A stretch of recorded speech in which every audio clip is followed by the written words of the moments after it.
گذاری بر خودتون انجام بدین که حالا تو هدفهای کوتاه مدت یا بلند مدت بر خودتون برنامه‌ریزی بکنین، چه از نظر کاری، چه از نظر تحصیلی و چه از نظر مالی. بر ترتیب ما صحبت کردیم که امشب خیلی صادقانه و خیلی به قول معروف بدون اینکه بخوایم حالا جانبداری خاصی از کشور خاصی بکنیم، چه ایران چه آلمان، سوالای شما رو جواب بدیم و واقعیت‌های مربوط به مهاجرت آلمان رو در اختیار شما می‌ذاریم. خانم دکتر هم هستن. خانم دکتر میکروفونتون رو اگر که آن بکنیم ما صدای شما رو خواهیم داشت. سلام بر شما. سلام بر شما. سلام به همه. خیلی خوشحالم که اینجا هستم. من میکروفونم رو باز نکرده بودم که وسط صحبت‌های شما صدایی نه خیلی ممنون. قربونت. نه دقیقا همین چیزایی که آقای دکتر گفت دیگه. منم موقعی که با سینای عزیز صحبت کردم به همین توضیح دادم، گفتم که از من اصلا توقع این که چیز خیلی قشنگی از اینجا نشون بدم نداشته باش. من چیزایی که تجربه کردم و میگم، یه سریش قشنگ بوده، یه سریش هم خیلی تلخ و ناراحت کننده بوده. ولی همیشه همینه دیگه، زندگی اینطوریه، همینجا هم جای دیگه هم توی ایران. خب ما در خدمت شما هستیم. سینا جان شما میخوایم مادریت بکنین و بفرمایید که به چه ترتیب شروع بکنیم. ما در خدمت شما هستیم. بله خیلی ممنون از جناب دکتر پوریا ثابتیان و خانم دکتر پاریس زندیان. باعث افتخار هستش هم آشنایی با شما عزیزان، هم اینکه قبول زحمت کردید و در جلسه امشب تشریف آوردید. دقیقا همونطور که هم آقای دکتر فرمودن هم خانم دکتر، توی جلسه امشب ما اصلا قرار نیست دوستان رو تشویق کنیم به اینکه حالا برن حتما کشور آلمان یا نه بگیم که نه قطعا کشور آلمان خوب نیست. صرفا قرار هستش ان شاءالله در تو یک سری حقایق صحبت بکنیم که دوستان با دید بازتری تصمیم گیری بکنن، چه برای رفتن چه برای موندن. سوالی که اول از همه از خدمت هر دو مهمان عزیز دارم، دوستان پرسیده بودن که به نظرتون کلا مهاجرت به آلمان و مهاجرت برای چه کسایی خوب هستش و چه کسایی نه؟ یعنی در واقع فکر میکنم حالا بیشتر منظورشون از لحاظ ویژگی‌های شخصیتی بود که چه افرادی با مهاجرت بهتر میتونن کنار بیان و چه افرادی از این بابت مشکل دارن. در خدمتتون هستم. حالا من اگر من بخوام خانم دکتر شما میخواد من اگه اجازه بدین پرش جان اگه اجازه بدین من تو رو به اسم کوچیک صدا بکنم، چون بر ترتیب من و خانم دکتر زندیان بالای 22 ساله که همدیگر از زمان دانشگاه میشناسیم و در خلوت هم همدیگر به اسم کوچیک صدا میکنیم. خیلی راحت هستیم، دوستای خیلی نزدیک و صمیمی. اگه اجازه بدین من شما رو به اسم کوچیک صدا بکنم. میخوای تو راجع به این مسئله صحبت بکنی؟ منم البته یه نظرات کوچیکی دارم که قطعا اضافه میکنم. حالا میخوای تو شروع کن بعد من صحبت میکنم. مرسی. واقعیتش اینه که اینو حتما توی جلسه‌ای که فکر میکنم، ولی توی جلسه‌ای که از بچه‌های روانپزشکی هستن اینو بپرس، چون من خودم بعد از اینکه مهاجرت کردم سعی کردم راجع به این موضوع اطلاعات بگیرم و بعد فهمیدم کاش موقعی که ایران بودم راجع به این موضوع اطلاعات میگرفتم، بیشتر کمکم میکرد و اینا. ماها مهاجرتمون یه ذره با مهاجرت بقیه رشته‌ها فرق داره. خب به خاطر همین فکر میکنم باید توی خودت چند تا چیز رو ببینی. یکی این که تحمل سختی هایی که مهاجرت داره رو داشته باشی، ولی در عین حال توی همون کشوری که داری مهاجرت میکنی تو باز هم میری تو گروهی که قرار سخت ترین لحظه ها رو برای موفقیت یا رسیدن به جایی که میخوای تجربه کنی. یه ذره با احترام به تمام مشاغل دیگه و اینا، یه ذره این سخت‌تر و سنگین‌تره. یعنی باید واقعا باید آدمی باشی که بتونی قوی باشی، یا اینکه این شاید اینجا گفتنش ذره عجیب باشه ولی واقعا اگه قراره با همسرت یا با کسی مهاجرت کنی باید جفتتون پشت هم دیگه باشین، چون در هر حال کار سخته. این فقط راجع به کار مهاجرت.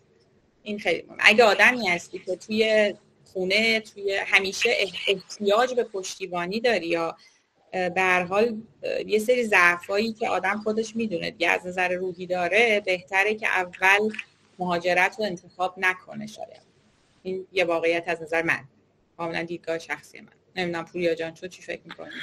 ببین من همیشه یه چیزی رو به دوستان میگم، حتی به خانواده خودم، اعضای خانواده خودم که میخوان به آلمان به خصوص مهاجرت بکنن. من راجع به کشورهای دیگه خیلی نمیتونم نظر بدم، راجع به آلمان میتونم نظر بدم برای اینکه خودم این مسئله رو خیلی درک کردم، خیلی باش سر و کله زدم. اگر شما در زندگی شخصیتون آدم تنبلی هستید، آلمان به درتون نمیخوره. اینجا بایستی 5 برابر چیزی که در ایران کار میکردید کار بکنید برای اینکه به موفقیت که دلتون میخواد برسید و امکانش هم هست که به موفقیت که دلتون میخواد برسید. در 1-2 سال اول مهاجرت به آلمان شما احساس میکنید که واقعا 2 سال از زندگیتون عقب افتادین، برای که بیشتر زمانتون، بیشتر وقتتون میره سمت این که خودتون رو با شرایط آداپته بکنین، زبانتون رو قوی بکنین. شما در ایران میشینین به کوب زبان میخونید و خودتون به یه جایی میرسونین و B2تون رو میگیرین و B2 زبان آلمانی میگیرین. حالا راجع به این مسئله خیلی به قول معروف مفصل‌تر میتونم صحبت بکنم که شما برای اینکه در آلمان وارد رشته‌های کاری بشین به عنوان پزشک چه خصوصیاتی باید داشته باشین، چه شرایطی رو باید داشته باشین که بتونین وارد رشته‌ها بشین. یکی از اونها شرط زبان هست. شما در ایران زبان میخونید تا مدرک B2، بعد میرین آلمان میبینید هیچی بلد نیستین، هیچی. یک محاوره ساده روزمره توی بیمارستان یا تو خیابون رو نمیتونین انجام بدین و 1-2 سال اولتون به این میگذره که تواناییاتون رو بهتر بکنین، ارتباطتون رو بهتر بکنین، بتونین با بقیه ارتباط بگیرین، دوستای بیشتری پیدا بکنین و غیره و غیره. و فکر میکنین که تو این 2 سال چه از نظر کاری چه از نظر زندگی شخصی یه مقدار عقب افتادین. اما نسبت به پرشی که شما در حالا ایران میتونید داشته باشین، با توجه به که من اونجام کار کردم و بعد اومدم آلمان، به نظر من در آلمان پرشتون خیلی سریعتر به سمت جلوه و در کل فضای بین‌المللی به عنوان پزشک یک پرش بیشتری خواهید داشت، یک به قول معروف حرکت رو به جلوی بیشتری بعد از این 2 سال خواهید داشت. من همیشه میگم اول فکر میکنی 2 سال عقب افتادی، بعد میبینی اینا 20 سال جلو افتادی. این هست. اما در مورد اینکه از نظر دانش علمی و غیره و غیر شرایط در آلمان به چه صورت هست میتونیم بعداً صحبت بکنیم. در کل اگه آدم تنبلی هستی که میگی آقا من حوصله ندارم صبح و آن تایم، اگه آدم آن تایمی نیستی، اگه آدم تنبلی هستی، آلمان سخت میگذره بهت. رو آب و هوام خیلی حساب نکنین. آب و هوا، من به شخص آب و هوا هیچ تأثیری در زندگی من نداشته در آلمان، برای اینکه من اکثر زمان زندگیمو در فضای سربسته بودم، یا تو بیمارستان بودم یا تو مطب بودم، مشغول کار بودم یا شیفت بودم، اصلا نفهمیدم. خیلی وقتا در آلمان شما به عنوان پزشک تاریک از خونه میرید بیرون، تاریک هم برمیگردید خونه، اصلا روشنایی روزو نمیبینید. بنابراین هوا برای من هیچ وقت عامل تاثیرگذاری در آلمان نبوده. این چیزایی که دارم بهتون میگم خیلی شخصیه ها، که هر کسی میتونه خودش تصمیم بگیره، ولی در کل من فکر میکنم که آدمای با پشتکار منظم در آلمان بهشون سخت نمیگذره.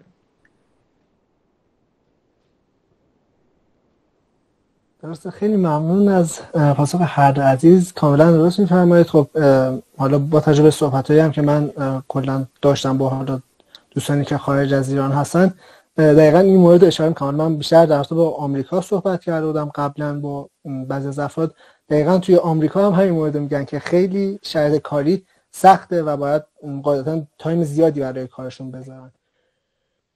خیلی ممنون از شما و پیدا صحبت رو خیلی ناامیدم نکنه، برای اینکه من یه دونه چیز بیام براتون، یه نکته بیام، این که من تو زندگی موقعی که ایران بودم جای سر وقت نرسیدم. تو آلمان یاد گرفتی سر وقت؟ دقیقاً من تو آلمان یاد گرفتم که مجبورم سر وقت برسم دیگه. تنبلا میزنه، امیدوار باشن. درسته. بسیار عالی. و آقای دکتر، یکی از سوالاتی که دقیقاً آقای دکتر هم حالا توی صحبتشون اشاره کردن، دوستان در رابطه با سطح زبان آلمانیشون پرسیدن، اینکه اصلا تا چه مدرکی نیاز هستش بخونم، آیا مدرکی که میگیرن ایران یا آزمونی که شرکت میکنن اونجا تاثیرگذار هست یا نه؟ مثلا چون برای آمریکا من میگم چون پرسجو کرده بودیم و وبینارشو قبلا داشتیم، گفته بودن که اهمیتی به این معنی که مثلا آزمون تافل بدن یا بتونن آیلتس داشته باشن به این معنی نیاز نیست. میخواستم ببینم آیا برای آلمان نیاز هست که شما آزمون خاصی بدید برای زبان قبل از ورود یا بله شما حتما باید مدرک B2 زبان آلمانی رو داشته باشین و اینجا در آلمان هم معرفی میشین از طرف دولت ناحیه‌ای اون استانی که درخواست دادن دوستان برای در واقع ثبت مدارکشون، معرفی میشید به نظام پزشکی اون استان و بایستی که توی نظام پزشکی امتحان مقطع C1 زبان تخصصی پزشکی رو در واقع پاس بکنن. نکته مهم اینه که نمره هیچ تأثیری توی این ماجرا نداره، یعنی شما وقتی مدرک B2 رو میگیرین نمرتون هر چی میخواد باشه، چون نمره ها به 4 دسته تقسیم میشه: کافی، راضی کننده، خوب و خیلی خوب. نمرتون کافی هم باشه دیگه بسه، یعنی شما فقط کافی این امتحان رو قبول بشین. اینکه حالا نمرتون خوب بوده، خیلی خوب بوده یا کافی بوده یا راضی کننده بوده هیچ تأثیری توی ماجرا نداره. شما باید مدرک B2 رو بگیرین. بهترینش اینه که آزمون گوته رو شرکت بکنین. البته تا جایی که میدونم الان مؤسسه گوته رو در تهران، اون که مؤسسه گوته نبود، یه مؤسسه خصوصی بود در شریعتی در دیباجی که با سفارت آلمان کار میکرد و مدرک گوته رو صادر میکرد. یعنی شعبه ای از گوته آلمان در ایران ما اصلا نداریم. از سالها 20 ساله که گوته، یا بیشتر 30 ساله که گوته اونجا اصلا شعبه ای نداره.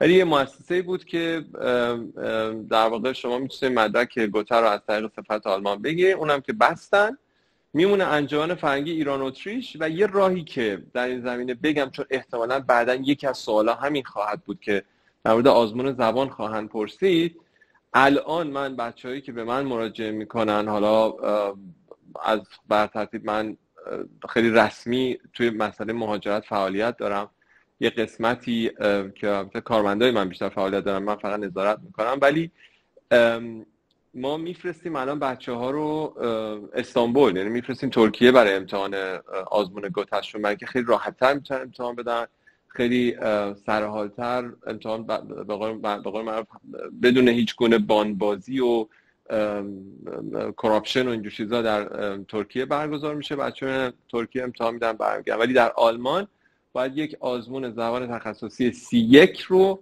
در نظام پزشکی انجام بدن و قبول بشن، و به محض اینکه این آزمون رو قبول بشن و یک موافقت استخدام از یک بیمارستانی، یه بخشی، هر کی هر جا توی اون استانی که درخواست دادن داشته باشن، براشون بلافاصله اجازه کار صادر میشه در آلمان. درسته. پس اینطور که من متوجه شدم تا زمانی که ایران هستن نیاز هستش در واقع مدرک B2 رو بگیرن قبل از ورود به آلمان، و بعد از ورود به آلمان دیگه از طریق خود کشور آلمان اون مدرک C1 رو باید آزمونش رو بدن. درسته؟ بله. شما وقتی که ببین پروسه به این ترتیب، شما مدارکتون یه چک لیستی داره، مدارک رو میفرستن دوستان برای دولت منطقه‌ای، بهش Bezirksregierung میگن، دولت منطقه‌ای اون استان. وقتی مدارک رو فرستادن یه زمانی میبره بین 4 تا 6 ماه که پاسخشون بیاد، حالا نقص مدارک بخورن یا نخورن. در نهایت یک اطلاعیه‌ای صادر میشه، بهش بشاید میگن. این اطلاعیه که صادر شد چند تا فرم دیگه هم داره، همون دولت منطقه‌ای افراد رو معرفی میکنن به نظام پزشکی برای امتحان زبان تخصصی. حالا نظام پزشکی یه نامه‌ای رو صادر میکنه، میگه شما مبلغ 350 یورو رو بریز به حساب من و به من اعلام کن که چه تاریخی میتونی در امتحان زبان تخصصی شرکت کنی. و فرد در واقع متقاضی بعد از اینکه اون مبلغ به حساب نظام پزشکی صادر شد، اون به قول معروف اسکرین شات اون حواله‌ای که انجام شده رو به اضافه تاریخی که میتونه توی امتحان شرکت بکنه رو اعلام میکنه. مثلا من به طور طبیعی و همه توصیه میکنم، میگم شما زمانی که میدونید مثلا چه میدونم در ماه سپتامبر که ماه نهم میشه در ماه‌های میلادی، شما وارد آلمان میشین، مثلا به نظام پزشکی اعلام بکنید من تو ماه دسامبر که ماه 12 میتونم امتحان بدم. بعد اونا خودشون یه تاریخی رو به شما از طریق ایمیل اعلام میکنن که مثلا در 18 دسامبر ساعت مثلا 10 صبح در محل نظام پزشکی فلان آدرس مثلا حضور به هم رسانید که شما بتونید در امتحان شرکت بکنید. حالا مبانی امتحان چه شکلیه هم همه رو من میتونم به تفصیل برای دوستان بگم، ولی روند به این ترتیبه. و کسی که میخواد بیاد آلمان، اینم بگم چون احتمالاً یکی از سوالات در ادامه صحبتم همین خواهد بود، کسی که میخواد بیاد آلمان راحت ترین راهش در حال حاضر ثبت نام در یک کلاس زبان هست که در دوره تخصصی، در دوره C1 زبان تخصصی پزشکی ثبت نام بشه و از طریق پاراگراف 16A ویزا بگیره و بیاد آلمان. یعنی کسی که اون نامه به شاهدش رو گرفته، همه مدارکش ترجمه شده، همشون به تایید سفارت آلمان رسیده و ثبت نام کلاس زبان رو هم داره در آلمان که یک نامه‌ای بهش میده از طرف کلاس زبان براش صادر میشه به اسم Letter of Acceptance. با این نامه کلاس زبان به اضافه مدارکش، به اضافه اون اطلاعیه یا بشاید از اون دولت ناحیه‌ای اون استان، میره سفارت آلمان و درخواست ویزا میده و اول از همه بهش یه ویزای 3 یا 6 ماهه میدن و بعد میاد آلمان. بعد میتونه توی امتحان شرکت بکنه. وقتی امتحان رو قبول بشه، موافقت استخدام از یک بیمارستان داشته باشه، دیگه پروسه اقامتیش کاملا متفاوت خواهد شد، اجازه کارش صادر میشه و کار به سمت جلو حرکت میکنه. درسته، بسیار عالی، ممنون از توضیحاتتون، بسیار عالی بود. خانم دکتر زنجان، سوال بعدی از خدمت شما خواستم بپرسم در رابطه با مدت زمانی که فکر میکنید حالا دوستان بتونن به سطح حالا B2 که نیاز هستش برای ورود به آلمان برسن، به نظرتون زمان یادگیریش رو دوستان از کی شروع کنن؟ از مثلا موقعی که میرن سربازی و طرح، یا قبل از اون، بعد از اون، چجوری باشه؟ در هم معلوم میشم، بفرمایید. آره ببین، من فکر میکنم که شماها اگر واقعا کسی به این فکر میکنه که بیاد آلمان، به حال زبان آلمانی برای ماهایی که تو ایران زندگی میکنیم یه زبان کاملا ناشناخته است. با انگلیسی هممون یه کمی آشناییم، حالا بعضیامون یه کمی فرانسه میخونیم تو بچگی، ولی چون با آلمانی خیلی ناشناخته ایم، اینکه بخونیم تا بتونیم امتحان B2 بدیم یه داستانه، اینکه بتونیم بخونیم و بیایم اینجا بتونیم فقط بریم بگیم داستان چیه و حرف بزنیم هم یه چیز دیگه است. خب یعنی اگر واقعا کسی تصمیم گرفت که میخواد بیاد آلمان، هیچ ایرادی نداره که هرچی زودتر شروع کنه، نه حالا دوره‌های فشرده هر روز بگذرونه، ولی شروع کنه آروم آروم، هفته یه روز کلاس داشته باشه. ولی اگر برای شرایطی که فقط میخوایم امتحان بدیم و سری بگیریم، واقعیتش اینه که امتحان سختیه، زبان سختیه، ولی من چون خودم این کارو کردم میتونم بگم که اونقدر استرس نداره. میشه حتی تو کمتر از 9 ماه هم آدم کلا B2 رو امتحان بده، ولی این دلیل بر این نمیشه که بعدش بتونی آلمانی صحبت کنی. میدونی داستان امتحانه عین تافل میمونه دیگه، عین تافل آیلتس بعد به این فکر. ولی واقعیت اینه اگه میخوایم بیاین آلمان هر چی زودتر آدم شروع کنه، چرا بذاره آخرین لحظه؟ وقتی هم که بیای آلمان با همون مدرک که حالا آقای دکتر هم توضیح داد باید بیاین امتحان 3.1 یا همون 3.1 رو بدین و اینا، به هر حال شما هر جا کار بگیرین اونا مدرکتون رو نگاه میکنن، ولی اگه نتونین ارتباط برقرار کنین یا مضمون حرفتون رو برسونین، همون جاب آفرتون رو هم از دست میدین. یعنی در از همون حالا موقعیتتون رو از دست میدین. وضعیتتون هم مثل ریسرچ پوزیشن نیست. توی جاب آفر شما نمیتونید برین تو بیمارستان شروع کنین با مریضتون انگلیسی حرف زدن. بچه‌هایی که با ریسرچ میان به هر حال توی لبن، تو جایی که همه اینترنشنالن، همه میتونن باشون انگلیسی صحبت کنن، معمولا وقت بیشتری دارن تا 2 سال بخوان پیپرشون رو بنویسن تو اون زمان میتونن زبانشون هم کار کنن. ولی بچه‌هایی که میخوان با آفر وارد شن یا بیان شروع کنن به کار کردن، باید بتونن درست صحبت کنن، یعنی بتونن کار خودشون رو راه بندازن. من معتقدم آدم هر چی زودتر زبانو شروع کنه به نفع. درسته، بسیار عالی، ممنون از شما. دوستان در رابطه با مدارکی که دکتر ثابتان عزیز فرمودن سوال داشتن، این که چه مدارکی نیاز هستش به طور کلی، و خیلی از دوستان این سوال رو هم داشتن که دانشگاهی که بودن، حالا چه شهرش، چه از نوع حالا آزاد یا شهری پرداز، نمیدونم دولتی، هر چیزی که هستش، این موارد و همینطور بحث معدل آیا تاثیرگذار هستش در بحث جاب آفر یا سابقه کاری نیاز داره؟ به چه صورت هستش این موارد؟ اینم ببین، حالا من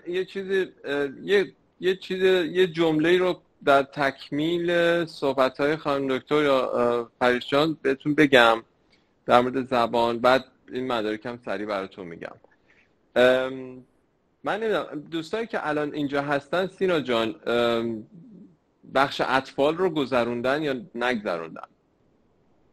شما الان دکتر حقیقتش دوستانی که تشریف دارن حالا به طور کلی بعضی از دوستان از رشته‌های غیر پزشکی هم هستن اما دوستانی که از پزشکی هستن از ترم‌های پایین تا حتی پزشک سرباز، پزشک طرح و اینها هم داریم، یعنی طیف گسترده همه جوره داریم. خب ترم یکتون که یادتون میاد، ترم یک حالا بیشتر بچهای پزشکی، ترم یک آناتومی، بافشناسی، بیوشیمی.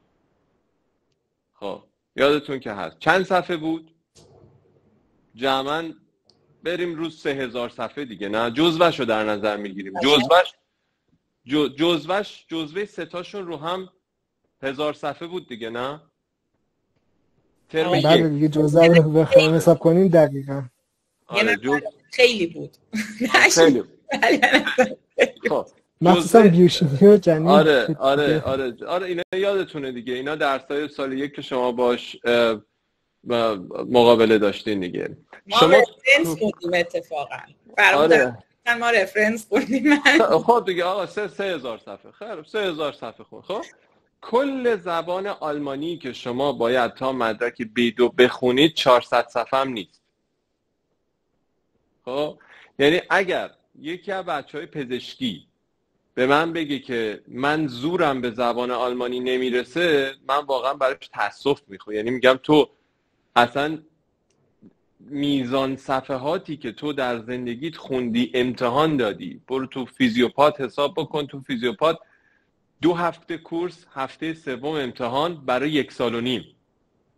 اصلا کاری که شما در رشته پزشکی انجام میدین و درسی که شما میخونید اگر بخواید با زبان آلمانی مقایسه بکنید، اصلا باید بگم در یک پلنت دیگه دارین زندگی میکنید، اصلا شدنی نیست. از نظر IQ بخوای حساب بکنی، از نظر پشت کار بخوای حساب بکنی، از نظر زمان بخوای حساب بکنی، از نظر میزان صفحات که بخوای حساب بکنی، به نظر من یک دانشجوی پزشکی یا یک پزشک حق اینو نداره، اجازه نداره از زبان آلمانی بترسه، اجازه نداره از نظر من. این در مورد زبان آلمانی که من براتون میخواستم بگم، چون من کلا پریس میدونم من کلا آدم مثبتی ام، یعنی کلا آدمیم که میگم کار نشد نداره، اصلا نشد نداریم. یعنی کسی بگه من نمیتونم، اصلا نمیتونم نه، ما تو آلمانی هم داریم اینو، میگه نمیتونم مثلا وجود نداره. نه این چیزی که به قول معروف ستینگ ذهنی منه. ولی در مورد مدارک که پرسیدین، چیزای معمول، دانشنامه، ریزه نمرات، چیزی که خیلی مهمه شما باید یه CV داشته باشین و این CV که رزومه‌ای که دارین، هر چیزی که توش نوشتین، کجا کار کردین، کجا بخش گذروندین، هر چیزی که تو این CV وجود داره باید براش مدرک وجود داشته باشه. یعنی اگه شما بگید مثلا من در فلان درمانگاه کار کردم از فلان تاریخ تا فلان تاریخ، براش هیچ مدرکی وجود نداره، بسیار بسیار سوال برانگیزه. یعنی مدارک شما میره در اون دولت ناحیه‌ای و بعد از 4-5 ماه برمیگرده و میگه شما برای فلان تاریخ که گفتی هیچ مدرکی وجود نداره، این مدرک رو یا باید برسونی به دست ما یا باید رزومت رو عوض بکنی یا هر چیز دیگه. خیلی کار پیچیده میشه. یعنی یک کاری که یهو توی 4 تا 6 ماه بعد انجام میشد یهو 1 سال طول میکشه، و اینکه شما چیزی رو تو رزومتون نوشتین که مدرک براش ندارین. حالا دیگه تو ایران مدرک جور کردن خیلی کار سختی نیست، هممون میدونیم. ولی به هر حال این چیزی که بهتون توصیه میکنم اینه که رزومتون رو کامل بنویسین. رزومه بایستی که حتی اگر یه زمانی در زندگیتون شما مثلا فرض فرمایید یک استراحتی وسط تحصیلتون بوده، یه زمانی بوده که اصلا کار نکردین، اصلا حال نداشتین، رفتین مسافرت، حتی اونو بنویسین که مثلا من از این تاریخ تا این تاریخ کار نکردم، به چه علت کار نکردم. توی رزومتون به قول معروف ما بهش میگیم looking lows، یعنی میشه بدون جای خالی. بدون جای خالی رزومه کامل باید ارائه بدین. دیگه غیر از اون سوابق کاریتون هست، کارت نظام پزشکیتون هست، گود استندینگ لترتون هست، گود استندینگ لتر هم که از نظام پزشکی میگیرین، دانشنامه‌تون هست و ریزه نمره. اگه کسی به من بگه که بدون دانشنامه میتونم اقدام بکنم، مثلا وقت خودش رو تلف نکنه، بعد دانشنامه دکتراشو داشته باشه بعد اقدام بکنه. بنابراین ولی اینکه سوابق کاریتون فلان باشه، مقاله فلان داشته باشین، معدلتون نمیدونم بالای فلان باشه، دانشگاه مطرح نیست. اینا هیچ تفاوتی توی روند کاری شما برای کار گرفتن در آلمان نداره. خیلی روش چیز نکنید. مسلما اگر که شما سوابق کاری بیشتری داشته باشین خب خیلی بهتره برای اون کسی که میخواد شما رو استخدام بکنه، براش یه پوینت مهمه. اما کسی که نیاز به نیرو داشته باشه، فقط شما زبان آلمانی رو خوب و روون صحبت بکنید براش کفایت میکنه، بقیه رو خودش یادتون میده. بنابراین نیازی بهش نیست. آقای دکتر، دو مورد رو شما فرمودید، یکی بحث حالا ریز نمرات و معدل دوستان، که این بحث سوال بود که یعنی مثلا از یک مقداری معدل اگر پایین تر باشه امکان داره دوستان رد بشن در نه امکان نداره. یه نفرم نوشته بود دانشنامه همون پایان نامه است. نه قربونت، پایان نامه است، دانشنامه است.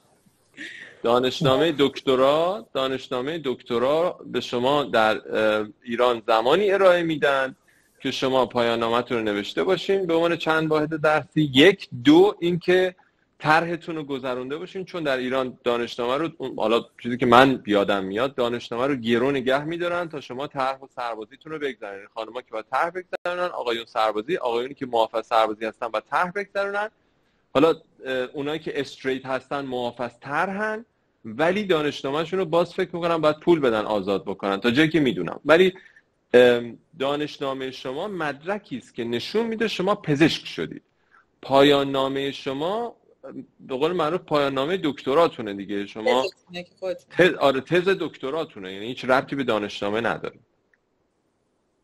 ولی اون سوالی که کرده بودن سینا جان، چون من این زیر داشتم میخوندم، یه نفر یا دو نفر پرسیده بودن راجع به مقاله هاشون و ریسرچشون. من اصلا نمیدونم بچه‌هایی که الان اینجا هستن میدونن شرایط رزیدنتی توی آلمان چطوریه، چون برای من خیلی وقتا پیش اومده که ما وقتی صحبت میکنیم، فان تازه من و پوریا فکر کنم راجع به این موضوع با هم صحبت کردیم، شرایط رزیدنتی توی آلمان با هم خیلی فرق داره. یعنی مثل ایران نیست که میگن رزیدنت ها همه از توی مثلا بیمارستان دانشگاهی میان بیرون. حالا اینو پوریا میتونه اصلا براتون بهتر توضیح بده، چون تو این زمینه خب کار اینطوری کرده. ببین شما اگر اینجا جاب آفر بخوای بگیری از بیمارستانایی که حالا بهشون میگن بیمارستانای پرایوت، بیمارستانای خصوصی، یا بیمارستانایی که توسط یک کنسرسیونی اداره میشن، مثلا بیمارستانای کلیسایی یا هر چی بیمارستانای غیر دانشگاهی بخوای بگیری، واقعیتش اینه که آره اونا براشون زبانت خیلی مهمه، معلومه دقیق چیزا رو همه رو بهت یاد میدن.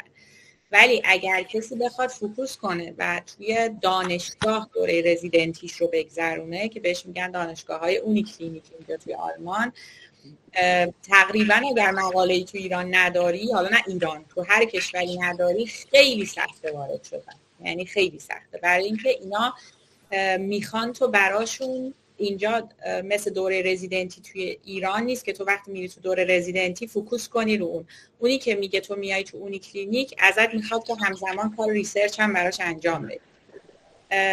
واسه همین یه چیزی که خیلی مهمه این که باید بچه‌ها باید یه ذره راجع به این موضوع اطلاعات بگیرن و ببینن کدوم کارو میخوان بکنن. چون مثلا آدمایی هستن که اصلا دوست دارن همچنان تو شرایط ریسرچ بمونن. خب اینا اگه میخوان تو این شرایط بمونن، خب باید از همون حالت ایرانشون هم استفاده کنن. این دلگرمی برای اونا وجود داره که هرچی مقاله تو ایران نوشته باشن میتونن، یعنی سی ویشون از این نظر قوی تر باشه، میتونن اینجا به این کار راحت تر ادامه بدن.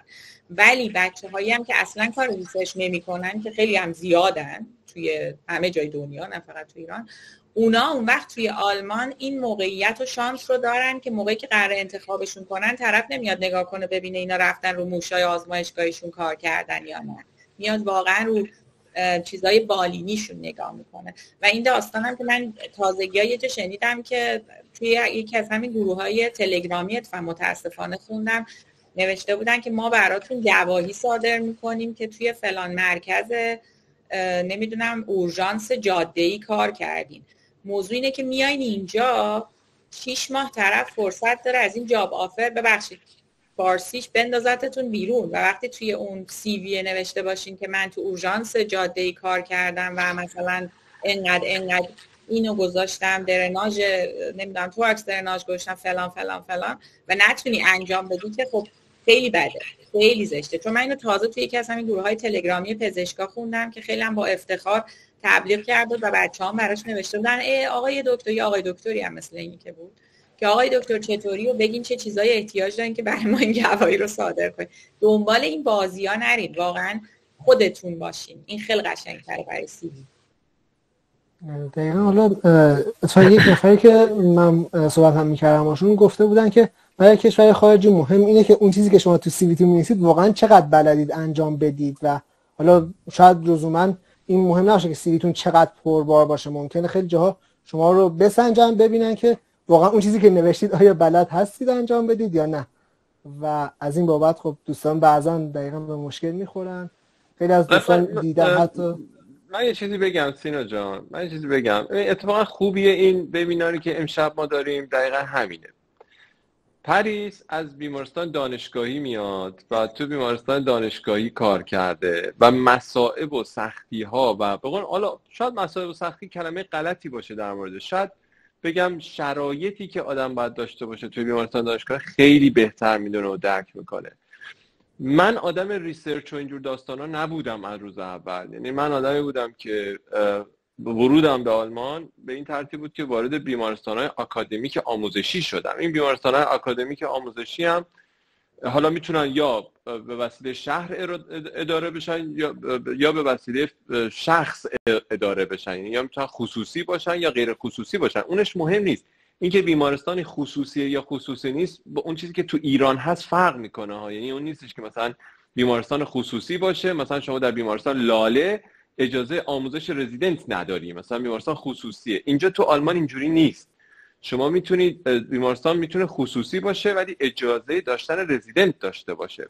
میتونه خصوصی باشه بیمارستان آکادمیک آموزشی باشه، یعنی وابسته به یکی از بیمارستان‌های دانشگاهی باشه.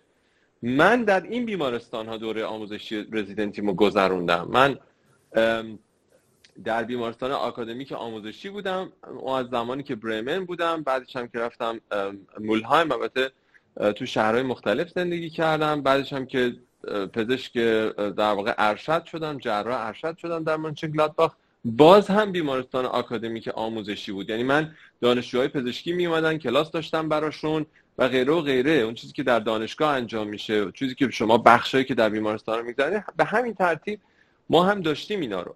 مسئله اینا نیست. مسئله اینه که من یه چیزی به بچه‌ها بگم، چون شما از شرایط ایران میخواین بیان آلمان، یه مقداری باید توقعتون رو نسبت به شهرها و بیمارستانها در آلمان در واقع متعادل بکنید. یه مقدار توقعتون بایستی که برای کار در آلمان یه مقدار بالانس باشه. ببینید شما متقاضی کار در آلمان هستیم.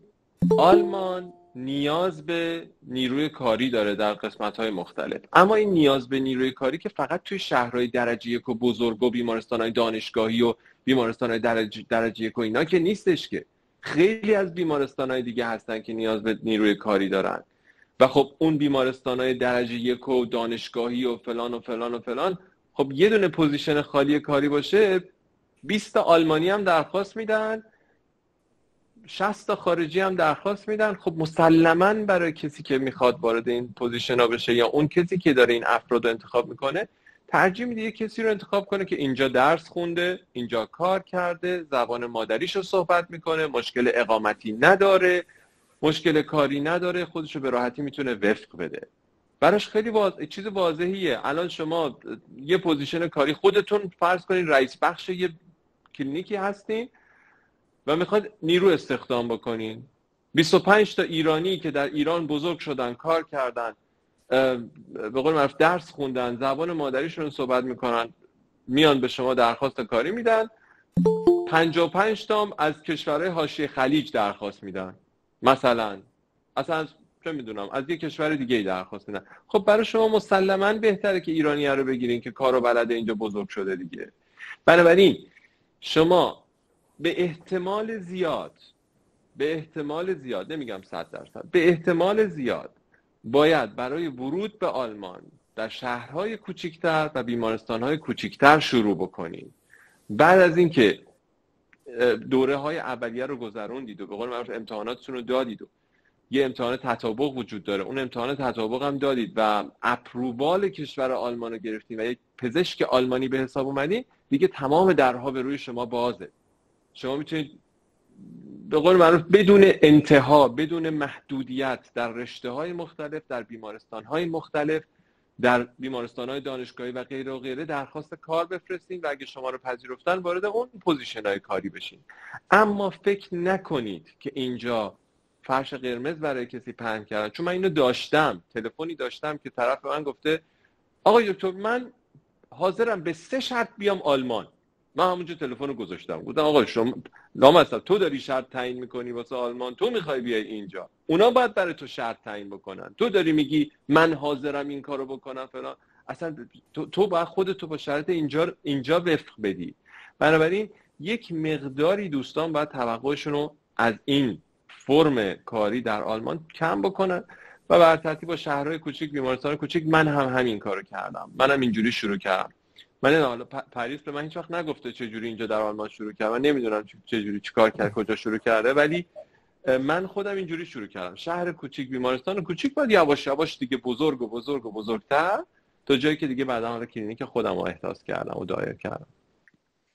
من یه لحظه چیزی بگم تا یادمون نرفته، چون یه سری سوالایی که بچه‌ها می‌نویسن خیلی مهمه و اصلا ما جوابشون هم نمیدیم. فکر می‌کنم یه خانومی نوشت که مدارک دانشگاهی ایران، نه عزیزم، مدارک دانشگاهی به غیر از کشورهای شینگن یعنی از اتحادیه اروپا رو آلمان قبول نداره. یعنی حتی بچه‌هایی که از ژاپن و کره هم بیان اینجا مدارک دانشگاهیشون رو قبول ندارن. این ربطی به ایران نداره. مدارک ما رو هم ایران رو هم اینجا قبول نداره. یعنی اینکه شما تو چه دانشگاهی تو ایران پزشکی خوندی برای اینا اصلا فرقی نمیکنه.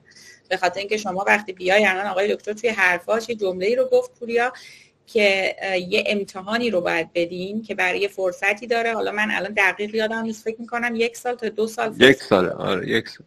این امتحان رو بدی که ما هم هممون دادیم. اصلا امتحان سختی برای ماهایی که تو ایران به قول شماها حالا رفرنس خوندیم یا اون جزوه‌های عجیب غریبی که از رفرنس هم بعضیش بدخط‌تر و سخت‌تر بود و خوندیم و فهمیدیم، اصلا امتحان سختی نیست. و اون امتحان رو که بدی به شما یه مدرکی میدن که بر اساس اون مدرک میگن شما پزشکی. تا قبل از اون اینا به صورت میشه گفت چی، مثلا میتونیم بگیم شرطی قبول کردن تو.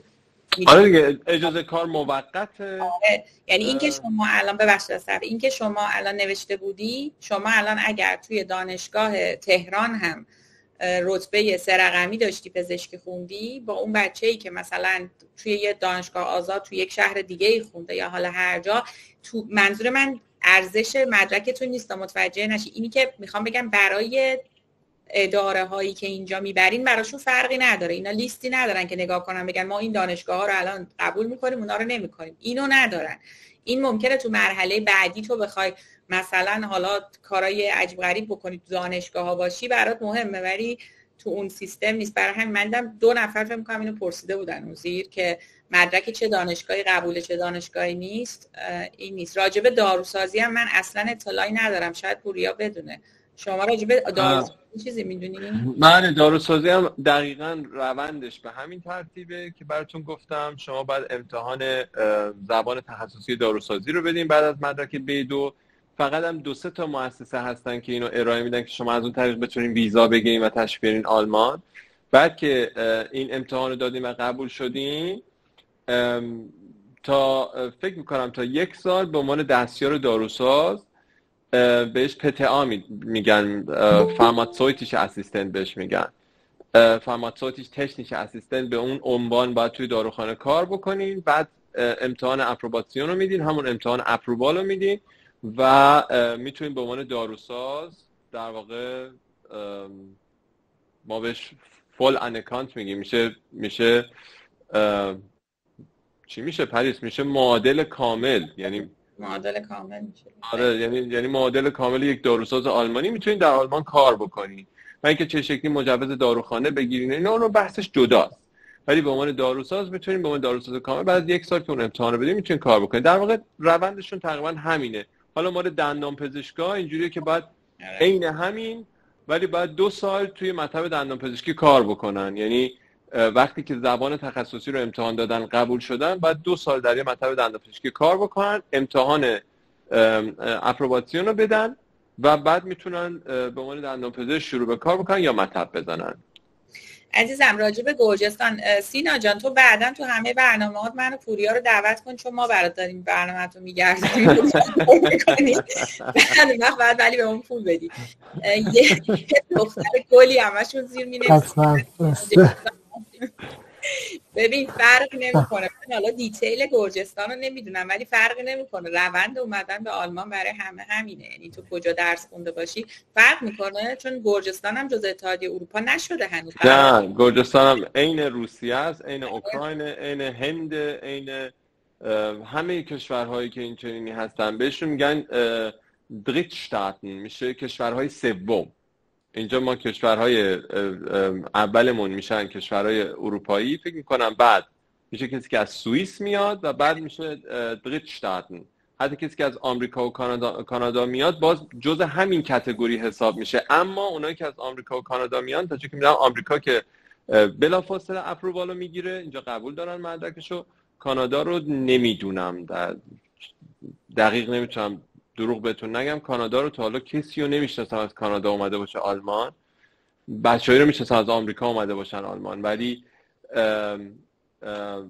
هر کشور دیگه به غیر از اینا میره تو همون پروسه تایید مدارک و اون چیزی که براتون از اول گفتم. ببین من جواب این بچه‌ها رو میتونم بدم، خیلی اتفاقی هم میتونم بدم. اینا که راجع به اینترنشیپ سوال کردن، کلن اروپا تو دوره تحصیل پزشکیش همین مدلی که شما تو گرجستان دارین، یعنی مثل ما تو ایران نیستن. بچه‌ها دوره اینترنشیپ اون اول نمیگذرونن. مثلا بچه‌هایی که توی لهستان هم درس میخونن همین شرایط شما رو دارن، موقعی که درسشون تموم میشه تازه بعد از اینکه مدرکشون رو میگیرن میرن دوره اینترنشیپ میگذرونن. برای همین شماها یه ذره شرایطتون تا جایی که من 2 نفری که دیدم یه کمی فرق داره. شماها بعد از اینکه مدرکتون رو حالا همین سیستمی که پوریا گفت وارد آلمان میکنین، بعد باید درخواست بدین که اون دوره رو بگذرونین. بهش ما میگیم پریوتلا، درسته؟ آره پیوت. ولی اینا اگه به عنوان دانشجو بیان، منظورت اینه؟ من متوجه نشدم منظورت.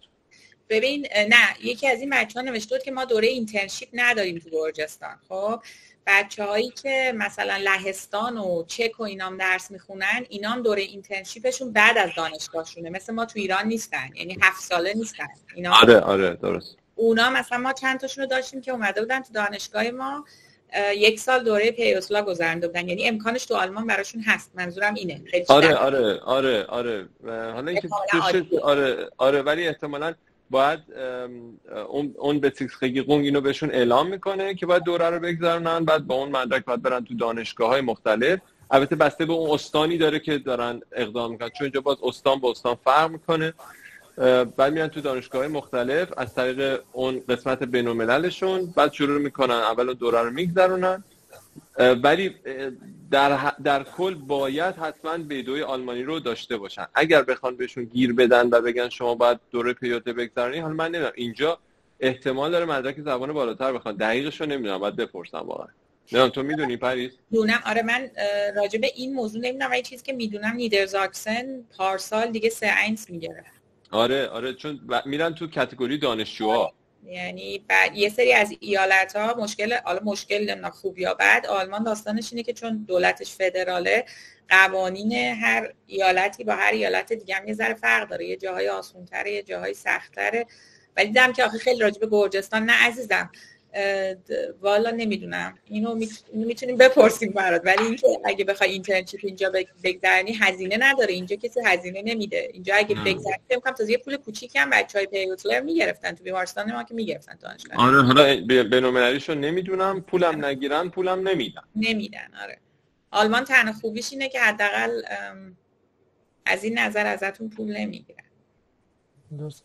و خانم دکتر در رابطه با یک موردی که حالا بچه‌ها پرسیده بودن، من فکر کنم تو کامنت ها نبود یا من ندیدم، در رابطه با اینکه کلا این سری از بچه‌ها اگه بخوام به عنوان ریسرچ پوزیشن بیان، شما چون از طریق ریسرچ فکر می‌کنم اپروو کردید و وارد دانشگاه شدید، اونجا می‌خواستم بپرسم مسیرش به چه صورت هست، اونو اطلاع دارید؟ حالا چون بعضی از دوستانم دیدم من از طریق ریسرچ نیومدم، ولی از طریق ریسرچ اومدن رو میدونم، به خاطر اینکه خب تو دانشگاه دورمو گذروندم.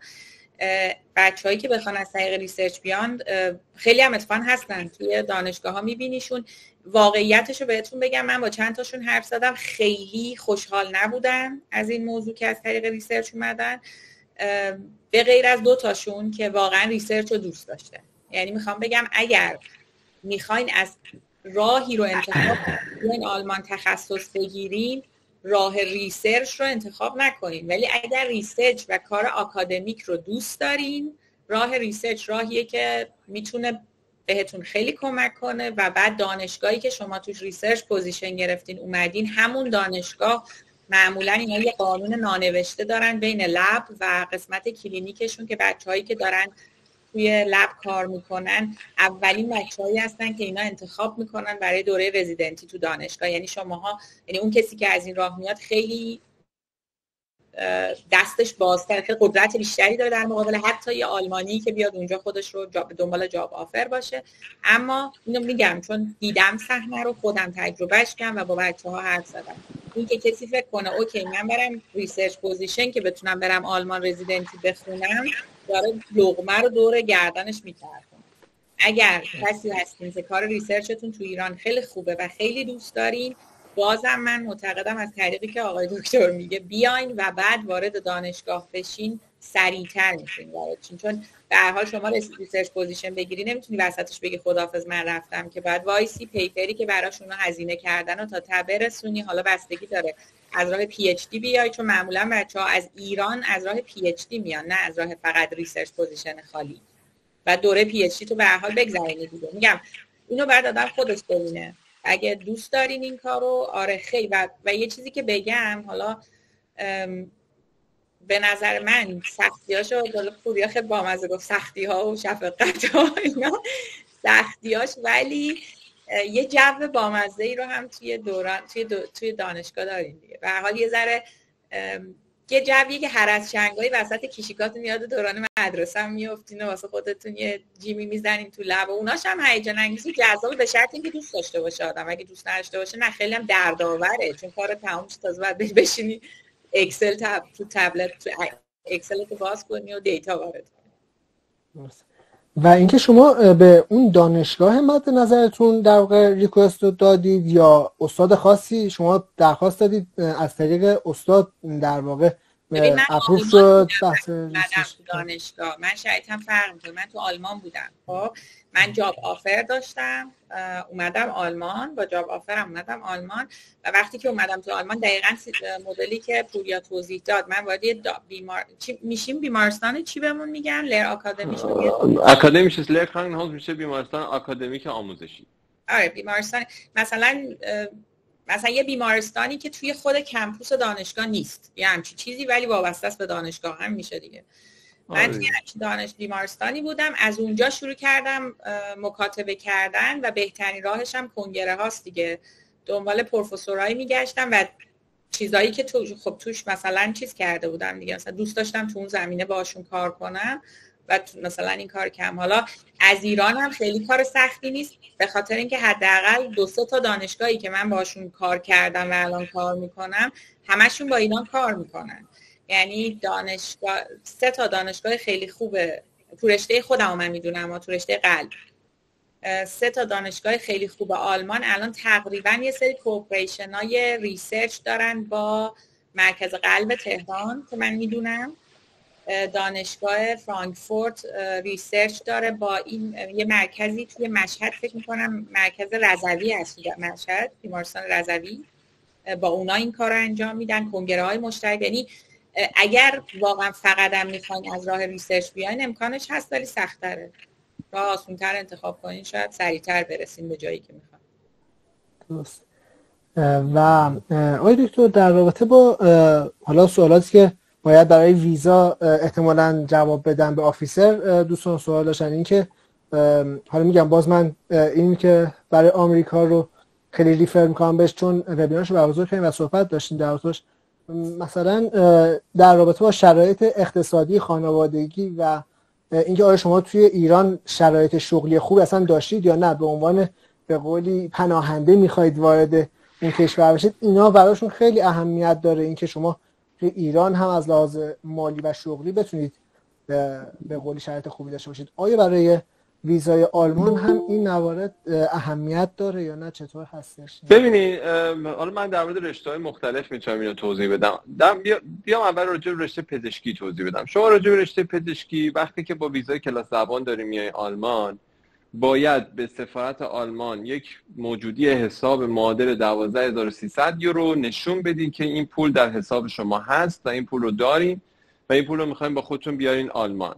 مهمترین سوالی که از شما میپرسن، نگاه میکنم ببینم شما 12300 یورو رو دارین یا نه. این 12300 یورو رو شما باید با خودتون بیارین آلمان، در یک حساب بانکی بلاک بکنین و این بانک برای شما 1000 یورو در ماه رو برای شما آزاد میکنه که شما بتونید ازش استفاده بکنین. این یک تضمینی است برای دولت آلمان که شما در یک سال اول به قول معروف گشنه نمیمونین. اینجا لازم نیست از دولت حمایت مالی بگیرین و خودتون این پول رو با خودتون میارید آلمان. این یکی. این دولت آلمان هم فکر نمیکنه که یک کسی که پزشک میخواد پناهندگی بیاد آلمان، میدونه که بر ترتیب این آدم رفته مدارک داده، به شاید گرفته، اینو گرفته، اونو گرفته، همه مدارکش کامله و شما وقتی که میرین سفارت آلمان دوباره باید یه سری مدارک بهشون بدین، همون چیزایی که اینجا قبلا ارائه دادین 2 نسخه حتما باید داشته باشین که یه نسخه‌ش هم به سفارت آلمان ارائه بدین. بنابراین این بحث خیلی مطرح نمیشه. در مورد رشته‌های دیگه به طور معمول کسی که مثلا حالا تو رشته‌های دیگه داره کار میکنه، پرستاریه، نمیدونم تکنسین اتاق عمله، نمیدونم علوم آزمایشگاهی یا رشته‌های دیگه، یا واسه جاب آفر داشته باشه که بتونه بیاد، یا حالا به قول معروف به عنوان دانشجو پاشه بیاد اینجا که خیلی کار سخته به عنوان دانشجو بخواد بیاد. اگه جاب آفر داشته باشه، اون جایی که بیمارستانی که این آدم میخواد استخدام بکنه یک پروسه‌ای رو در آلمان براش انجام میده که بهش ما فوابزوشتیمونگ میگیم. فوابزوشتیمونگ یک روندی است در آلمان که شما از طریق اداره کار انجام میدی و مرکز تسریع مهاجرت نیروهای کاری و متخصص، که این مرکز تسریع مهاجرت نیروهای کاری و متخصص در آلمان یه سری فرم داره، فرم A و B داره، یه فرم از اداره کار داره، بیمارستان باید سری فرم رو پر بکنه و یه چکلیستی داره که اون متقاضی باید اون چکلیست رو ارائه بده. همه هم با PDF و ایمیل باید بفرسته، حتی اورجینالش هم نمیخوان. اینا پروسه ویزای شخص رو به جای اینکه در سفارت در ایران انجام بشه در خود آلمان انجام میدن و این نامه فوابزوشتیمونگ یک پرونده قطوری است میفرستن برای فرد. و خب اگر یک نفری در آلمان باشه که بتونه اینو تحویل بگیره، حالا از اعضای خانواده، حالا کسی که اینجا معتمد باشه یا حتی شرکتی که باش کار بکنن بچه‌ها، اینو بتونه تحویل بگیره و بفرسته ایران، اونا با اون نامه فوابزوشتیمونگ میرن آلمان و ظرف 2 هفته ویزاشون رو میگیرن. در اون صورت دیگه نیازی به نشون دادن به قول معروف پشتوانه مالی دیگه وجود نداره. چرا؟ چون این فرد حقوقش مشخصه، قرارداد کاریش مشخصه، وضعیتش کاملا مشخصه و میخواد مهاجرت بکنه به آلمان و اون پروسه ویزاش هم در آلمان اصلا طی شده. بنابراین دیگه نیازی به این داستان نداره. اما پزشکا چون با ویزای کلاس زبان میان، بعضشون فرق میکنه. اون وقت باید 12300 یورو رو در واقع نشون بدن که دارن. درسته. بسیار دوستان پرسیدن که برای ارشد یا دکترا اپلای کردن در واقع سخت‌تر از جاب آفر هستش برای بچه‌های پیراپزشکی و پزشکی، چطور هستش اینو؟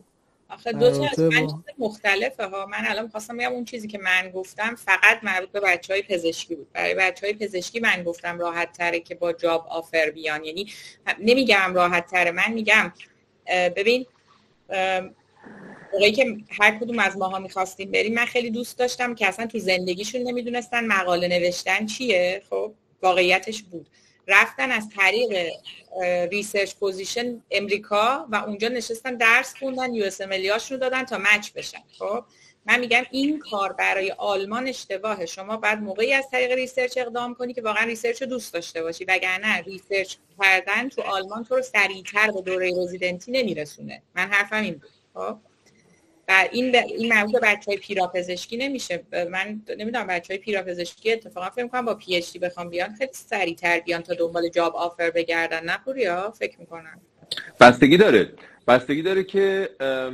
دانشگاهشون توی اون سایت آنابین H+ باشه یا نباشه.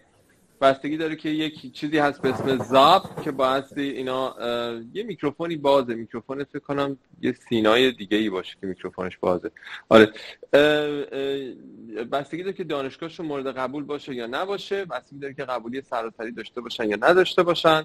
اگر دانشگاهشون دانشگاه H+ باشه و یه سایت دیگه ای هم وجود داره به اسم اونی اسیست که تو این سایت میتونن رجیستر بکنن خودشون. اونی اسیست یه پولی میگیره معادل فکر میکنم 85 یورو یا 80 یورو یا 85 یورو و درخواست این افراد رو کامل میکنه، مدارکشون رو کامل میکنه و میفرسته برای یه دانشگاه. هر دانشگاه اضافه تری که این افراد بخوان یا رشته اضافه تری که بخوان یه حدود 15-20 یورو بهش اضافه میشه. یعنی سایت های هستن در آلمان، یعنی گروه هایی هستن در آلمان که این کار رو برای دانشجوها انجام میدن. خب دو تا نکته وجود داره. یکی این که باید ثبت بکنن برای هر سیمستر که جا پوزیشن آزاد باشه، جا آزاد باشه که بتونن وارد رشته که مد نظرشونه بشن. دو این که اون رشته باید سهمیه برای دانشجوهای خارجی داشته باشه و سهمیه‌اش هم به اندازه کافی باشه که بتونن واردش بشن. سه این که مدرک زبانی که برای ورود به دانشگاه باید داشته باشن دیگه در حد B1 و B2 و این حرفا نیست، خیلی بالاتر از این، یعنی باید C1 شون رو بگیرن تا زمانی که DSH بگیرن. DSH در واقع مدرک DSH در واقع مدرک زبان سطح دانشگاهی برای دانشجوهاست که بتونن وارد آلمان بشن. حالا ممکنه اون دانشگاه بهشون پذیرش بده و بگه خیلی خب بیا زبانتو اینجا بگذرون. الان حداقل میتونم بگم در 6 سال اخیر این قانون رو برداشتن. قبلا دانشگاه میومد دوره زبان DSH رو ارائه میداد، الان اونم دیگه برداشتن. یعنی فرد دوره زبان DSH رو میتونه بگذرونه ولی خودش باید هزینه‌شو پرداخت بکنه. بنابراین شرایط برای یک دانشجو زمانی که میاد آلمان با توجه به این که بر اساس پاراگراف اقامتی 17 آ وارد آلمان میشه، به محض اینکه درس دانشگاهش تموم بشه دیگه ویزاش تمدید نمیشه، یا باید بره سر کار و این پاراگراف اقامتی تبدیل به 18 بشه، پاراگراف 18 آ بشه، یا اگر که حقوقش خیلی بالا باشه میشه پاراگراف 19 یا همون قانون کارت آبی، یا اینکه باید برگرده کشورش. دو تا حالت بیشتر نداره. در زمانی که درسش تموم میشه 12 ماه بهش فرصت میدن که وارد رشته کاری بشه که مرتبط با رشته تحصیلیش باشه.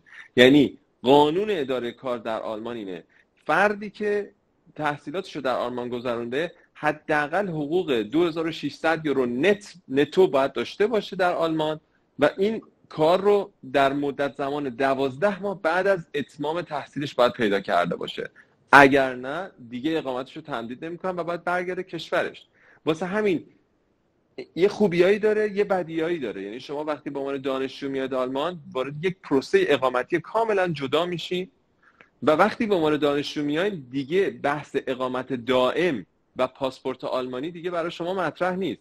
شما وقتی با جاب آفر وارد آلمان میشین، اگر که حقوقتون در رشته مرتبط با رشته تحصیلیتون کار بکنین، حقوقتون بالای 40300 یورو در 44300 یورو در سال باشه، شما وارد قانون اقامتی 19 آ میشین و بعد از 21 ماه اقامت دائم آلمان رو دریافت میکنین. و طبق قانون جدید اگه مدرک زبان C1 داشته باشین که پزشکا قاعدتاً باید بگیرن C1 شونو، بعد از 3 سال شما پاسپورت آلمانی میگیرین.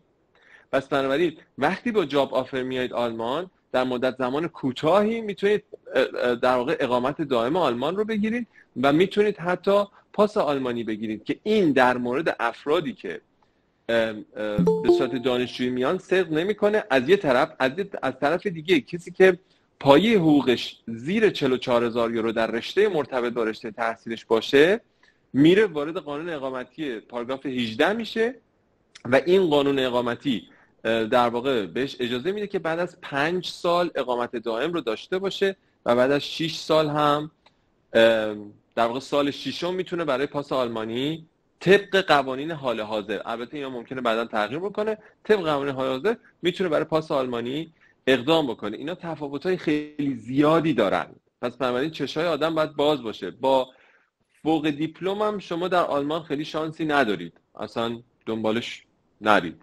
لیسانس به بالا میشه اینجا خیلی کارا کرد، فوق دیپلم خیلی شانسی وجود نداره. واقعیتش اینه که من فکر میکنم برای اون سیستمی که بچه‌ها اصلا چیزی که امروز ما داریم باهاش حرف میزنیم، نمیدونم، من فکر میکنم بچه‌هایی که میخوان با دانشجویی و مثلا دوره لیسانس وارد آلمان شن احتیاج دارن واقعا اطلاعات دیگه‌ای بگیرن. میدونی من منظورم چیه؟ من این چیزایی که ما خیلی میگیم بیشتر برای بچه‌هایی که میتونن وارد بیان و یه جورایی وارد بازار کار بشن، مثلا دوره‌های دکترا رو اقدام کنن، حتی فوق لیسانس ها. اینا بچه‌هایی که بعدن اینا اصلا جزء سوابق کاری و بیمه ایشون حساب میشه، ولی بچه‌هایی که میخوان وارد دوره لیسانس شن اصلا داستانشون خیلی فرق میکنه. باید کاملا پروسه دانشجویی و هیچ ربطی به این حرفایی که الان ما زدیم واقعیتش نداره. آره، یه دنیای دیگه است کار اونا. و برای پزشکا ولی من چیزی که مطمئنم این که راه خودشون، یعنی راه جاب آفر یا پی اچ دی رشته‌های پزشکی یا ریسرچ پوزیشن رو ول کنن، بخوان برن یه نفر نوشته بود اون زیر برای رشته دوم دانشجویی اقدام کنن، یعنی واقعا دیگه من تشویقشون میکنم ول کنن این داستانو. نه این ببین من بهت میگم، ببین در ایران بچه‌ها چند تا نکته رو خیلی راجبش سوال میکنن. یکی راجب درآمد صحبت میکنن، یکی راجب راههای دیگه. بچه‌ها در بهترین حالت آینده شما من و پریس هستیم. یعنی بهترین حالتی که میتونه براتون اتفاق بیفته الان من و پریس جلوتون نشستیم. خب من و پریس هم راههای میانبرو بالا و پایین و چپ و راست و اینا رو نرفتیم، هیچ کدوممون. راه مستقیم انتخاب کن، تصمیم بگیر، انجامش بده.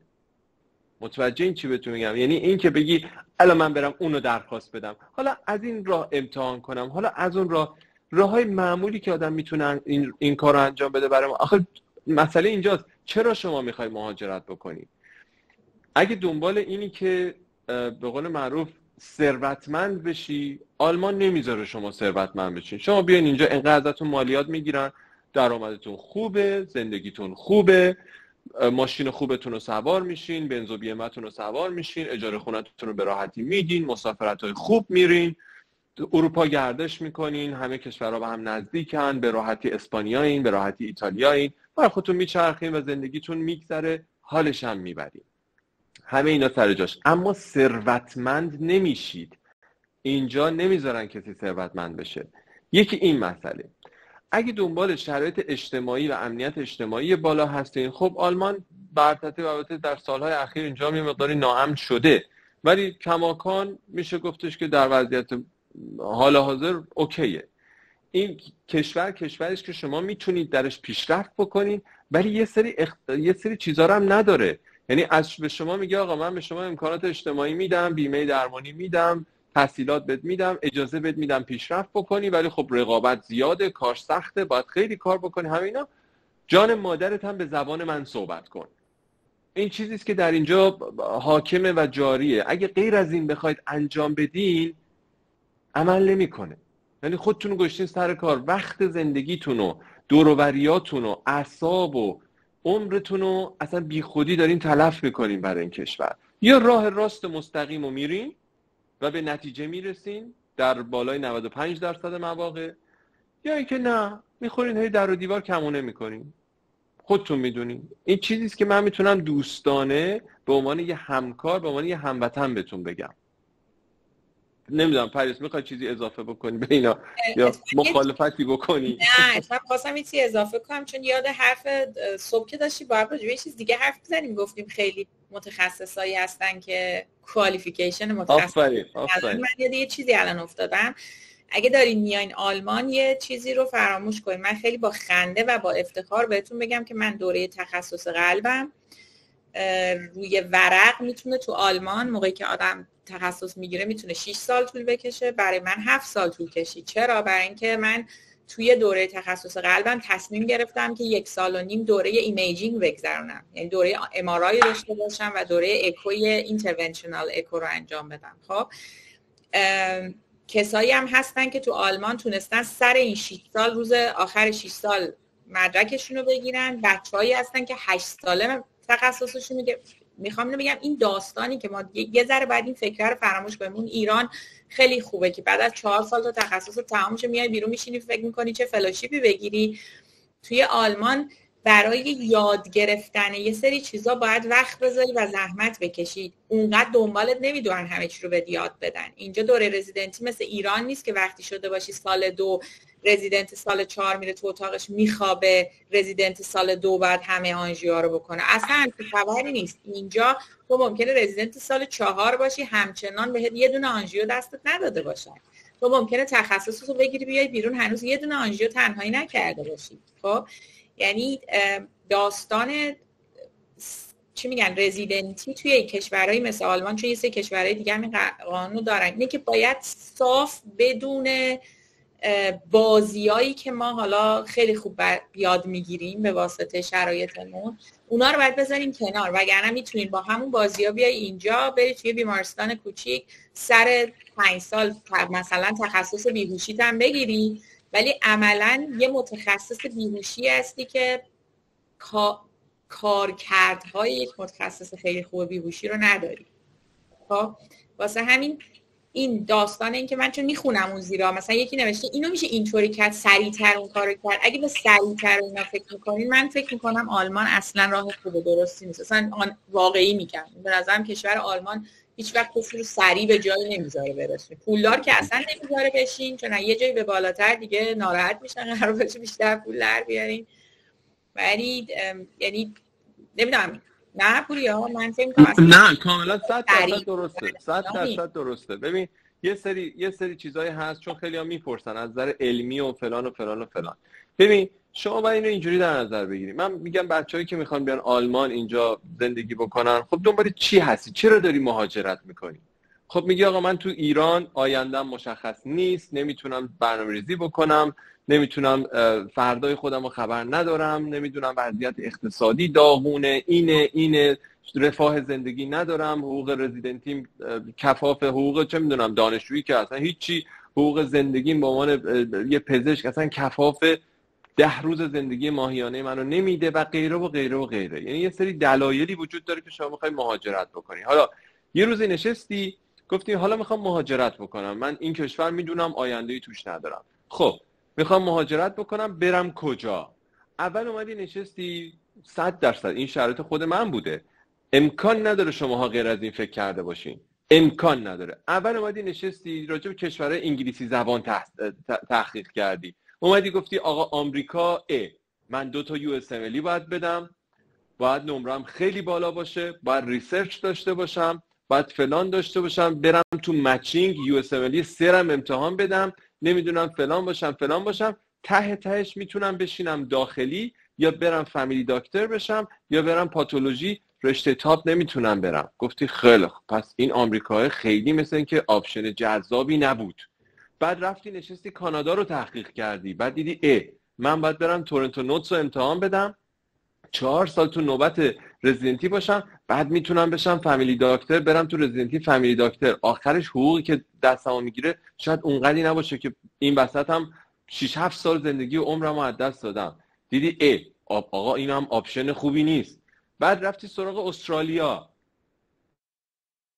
دیدی این قبول ندارم، من اول از همه باید برم 18 ماه انترنی بگذرونم، بعد کیونوتس رو امتحان بدم، بعد یه امتحان دیگه بدم، بعد تازه بتونم بشینم رزیدنتی. بعد استرالیا اون سر دنیاست و فلان و فلان و فلان. بعد اومدی توی اروپا گفتی خب انگلیس رو ببینم، دیدی ای بابا رزیدنتیش 10 سال طول میکشه، حقوق آنچنانی هم نمیدن، بعد خیلی خرابه، هزینه‌های انگلیس هم که سرسام‌آور و بالاست. بعد رفتی دنبال آلمان و فرانسه، بعد دیدی که ای بابا آلمانیه مثل این که بهتر اوضاعش، چون زبانش یه مقداری بهتر از فرانسه است، یاد گرفتنش سریعتر هم آدم به نتیجه میرسه. خب شما همه اونا رو رفتی چک کردی دیگه، الان که به آلمان رسیدی تازه دنبال راه سریعتری. اصلا شدنی همچین چیزی؟ یعنی شما رفتی همه اون راه ها رو نگاه کردی دیدی آقا بل معطلیم؟ نمیدونم، ولی چیزی که میتونم بگم اینه که اگه به عنوان رزیدنت وارد آلمان بشین دیگه یه دفعه نباید فکر کنین که قراره اینجا مثلا بیاین اینجا مثلا چه میدونم تبدیل شین به یه درآمدی که یه بیزینسمن داره دیگه. یه ذره توقعتون رو اینجوری نگاه کنین که ما تو ایران چه حقوقی بگیریم برای رزیدنتی که اصلا نمیتونستیم زندگی کنیم، اینجا میایم تازه حقوقمون تو سال اول رزیدنتی به نسبت خیلی از آدمای عادی که دارن دوره کارمندی تو آلمان کار میکنن و زندگی میکنن حقوقمون بالاتره. نه پوریا؟ آره شما حقوق سال یک الان 4850 یورو بروتوشه که نتو بدون شیفت یه چیزی حدود 2700 یورو دست بچه‌ها رو میگیره. بستگی داره دیگه. شما اگه مثلا فرض بفرمایید کی آقا یه دکتر خیلی معروف تو ایران جراح پلاستیک خیلی معروف نام ببریم، مثلا سیاوش صفوی بیمارستان کسری که اون زمانی که قارچ سینا اومد سهامدار قارچ سینا هم بود، این انقدر پول داشت اصلا نمی‌دونست چیکار کنه. ببین چی میگم، همین آدمم اگر که هر روز بره یه دونه ماشین گرون بخره، نمیدونم هر روز بره تو فلان رستوران غذا بخوره، هر روز بره نمیدونم لباس فلان بخره، هر روز نمیدونم فلان بکنه، خب قربون پولش همون 15 روز اول ماه تمام میشه. بستگی داره که شما چیکار میکنین. اگر یک زندگی معمولی داشته باشین که بله خریدمون رو بکنیم، خورد و خوراکمون رو داشته باشیم، به قول معروف صرف جویی توی مثلا خورد و خوراکمون نکنیم ولی خودمون آشپزی بکنیم، ورزشمون رو بریم، نمیدونم تفریحمون هم داشته باشیم، ماهی دوباره مثلا حالا الان که دیگه اینقدر نتفلیکس و اینجور چیزا هست آدم سینما خیلی نمیره ولی به هر ترتیب حالا مثلا چه میدونم سالی 2 تا مسافرت هم بریم، یه 2 تا کنسرت هم بریم و اینا، حقوق شما کفایت میکنه برای این ماجرا. ولی اگه مثلا همون اول که وارد شدی بری ماشین 100,000 یورویی بخوای بخری، قسطشو نمیتونی بدی، چیز واضحیه و نمیذارن هم بخری. یعنی شما که اومدی اینجا میبینن حقوقت چقدره، میبینن درآمدت چقدره، وضعیتت به چه صورته، اقامتت به چه صورته و بهت اجازه میدن با این حقوقت مانور بدی. اگه بخوای کارهای بزرگ با مثلا بری خونه بخری، مثلا بری نمیدونم فلان بکنی، مگر اینکه یه پول هنگفتی رو از ایران بخوای وارد اینجا بکنی و اونم تازه باید ثابت بکنی که این پول از کجا اومده، مثلا چی بوده، مثلا مالیاتش داده شده و غیره و غیره و غیره، که بتونی اینجا باهاش به قول معروف کاری رو راه بندازی، مثلا خونه‌ای بخری بدی اجاره، مثلا فلان بکن، از این کارا که خیلی از این سوالا دارن. بنابراین حقوقی که شما اینجا میگیرین توی جاب آفر برای زندگیتون کافیه، به شرط که خیلی ریخت و پاش نکنین دیگه، بشین زندگیتون رو بکن. نه تازه یه چیزی ببخشید وسط حرفت الان خندم گرفت، یاد یه خانم دکتری افتادم که تو هم میشناسیش اتفاقا. این خانم دکتر تازگی‌ها یه چیزی توی صفحه اینستاگرامش نوشته، چون بازه من اجازه میدم براتون بخونم. معتقده که روزی که وارد آلمان شده و با همین حالت جاب آفر اومده، کلا توی حساب ایرانش 7 میلیون تومان پول داشته و اون 7 میلیون تومان میشده یه چیزی، فکر کنم توضیح هم داده میشده، یه چیزی نزدیک 1000 خورده یورو، یعنی اونقدر پولی هم نداشته. خب این خانم دکتر الان 14 سال آلمان زندگی میکنه. من میخوام دوباره سکه رو بهتون بگم، هم توی آلمان 2 تا خونه خریده داره قسطشو میده، هم توی ایران چند تا خونه خریده داره قسطشو میده، ولی من این خانم دکتر رو تا به حال تو زندگیم با یه دونه حتی کفش مثلا مارک نایک هم ندیدم. کفشاش هم میگرده از سایتای علی بابا و اینا، از نه چون خودش نوشته بود میگم. یکی این خانم دکتر، یکی هم خیلی شاید بچه‌هایی که ماها، من مثلا تجربه خودمون رو بهتون میگم، اومدیم با همون شرایطی که تو خونه بابامون بودیم اینجاها زندگی کنیم. خب نمیشه این که بخوای فکر کنی من هر روز میخوام هر چقدر درآمد اینجا اون اول کار بالا باشه، هر روز من میخوام برم بعد از کارم با دوست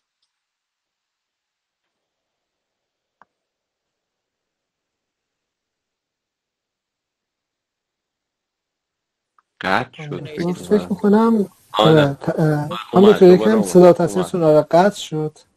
آره دوباره اومد. از اول همتون رو داشتم، شماها قطع شد. الان دارم. آره گفتی که با اون شرایطی که تو خونه باباهامون بودیم اومدیم بعدش صدا قطع. آره میگم یعنی اگه فکر میکنین مثلا کسی هست که فکر میکنه حالا دیگه بیام آلمان، من هر روز از راه بیمارستان رزیدنتی میرم غذامو بیرون میخورم و میام خونه دیگه، خب شرایط زندگی شاید سخت‌تر میشه دیگه. اینم هست در حال. آره به نوعی منظورش این هستش که به مدیریت مالی خودمون فردم بستگی داره دیگه که چجوری بتونه مدیریت کنه. میتونین از علی بابا خرید کنین و بچت خونه بخرید. درسته. بسیار عالی.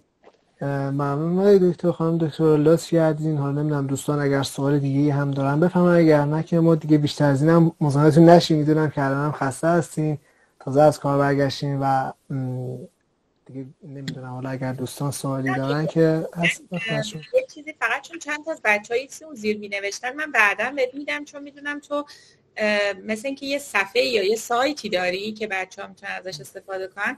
من میتونم بهشون چند تا لینک بدم، چون خیلی تعداد کمی دیدم یه همچین سوالی دارن که مثلا میخوان هر جوری شده یه کانکشنی داشته باشن برای ریسرچ با آلمان. من میتونم چند تا رشته رو آدمایی که خودم میشناسم و بهشون معرفی کنم که بتونن باشون مثلا ایمیل بازی کنن. این ربطی اصلا به اینکه بتونن بیان آلمان نداره ها، یعنی احتمال زیاد همین در لب بهشون پیشنهاد میدن که بیاین با هم همکاری کنین. خب حالا بتونن خودشون بعداً با اونا خیلی دوست شن از طریقشون بیان آلمان یه چیز دیگه است، ولی اینو من بهت میدم چون این ربطی به جلسه امروزمون نداشت. من بهت میدم بذاری اونجا که بچه‌ها بتونن. آره دو تا سوال بود که اینا رو هم جواب بدیم. بچه‌ها پرسیدن، یکی این که پرسیدن اگه اینترنشیپ نگذرونده باشن و بیان آلمان بخوان دوره رو بگذرونن جزء جاب آفر محسوب میشه یا جزء دانشجویی محسوب میشه؟ جزء دانشجویی محسوب میشه. جاب آفر نیست. جاب آفر زمانی که شما وارد رشته به عنوان ببینید رزیدنتی یا کار تعریفش مشخصه. شما صبح میرین سر کار، بعد از ظهر هم میرین خونه، بهتون یه حقوقی پرداخت میشه، از این حقوق مالیات و بیمه درمانی و فلان و فلان و فلانتون همش پرداخت میشه. ولی وقتی که دانشجویی میاین توی تعرفه دیگه‌ای در اینها قرار میگیرین، یعنی بیمه‌تون چیز دیگری است، مالیات ندارین و غیره و غیره و غیره. بنابراین جاب آفر براتون محسوب نمیشه، دانشجویی محسوب میشه. این یکی این مسئله. دوم نوشته بودن آیا میتونیم وسط دانشجویی اقدام بکنیم بیایم اونجا بقیه‌اش رو بگذرونیم؟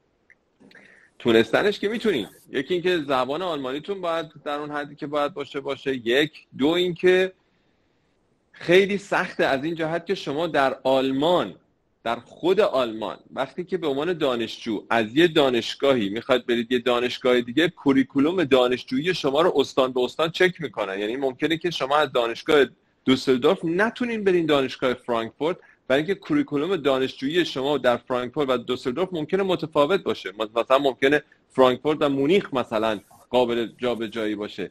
یعنی این چیزی اصلا به این سادگی نیستش که شما وسط دانشجوی پزشکیتون مثلا بگین من الان مثلا چه میدونم ترم دوم سال سومم الان دیگه مثلا ترم اول سال 4 رو دیگه میرم آلمان. اصلا این اتفاق به این ترتیب نمیتونه اینجا بیفته. تمام دوره هایی که شما گذروندی رو نگاه میکنن و ممکنه بهتون بگن اینا از نظر ما قابل قبول نیست. در آلمان ما 28 تا دانشگاه بیشتر نداریم، دانشکده که رشته پزشکی ارائه میدن. ظرفیتشون در سال 9000 تا دانشجوی پزشکیه و 40,000 نفر در سال درخواست میدن برای رشته پزشکی در آلمان.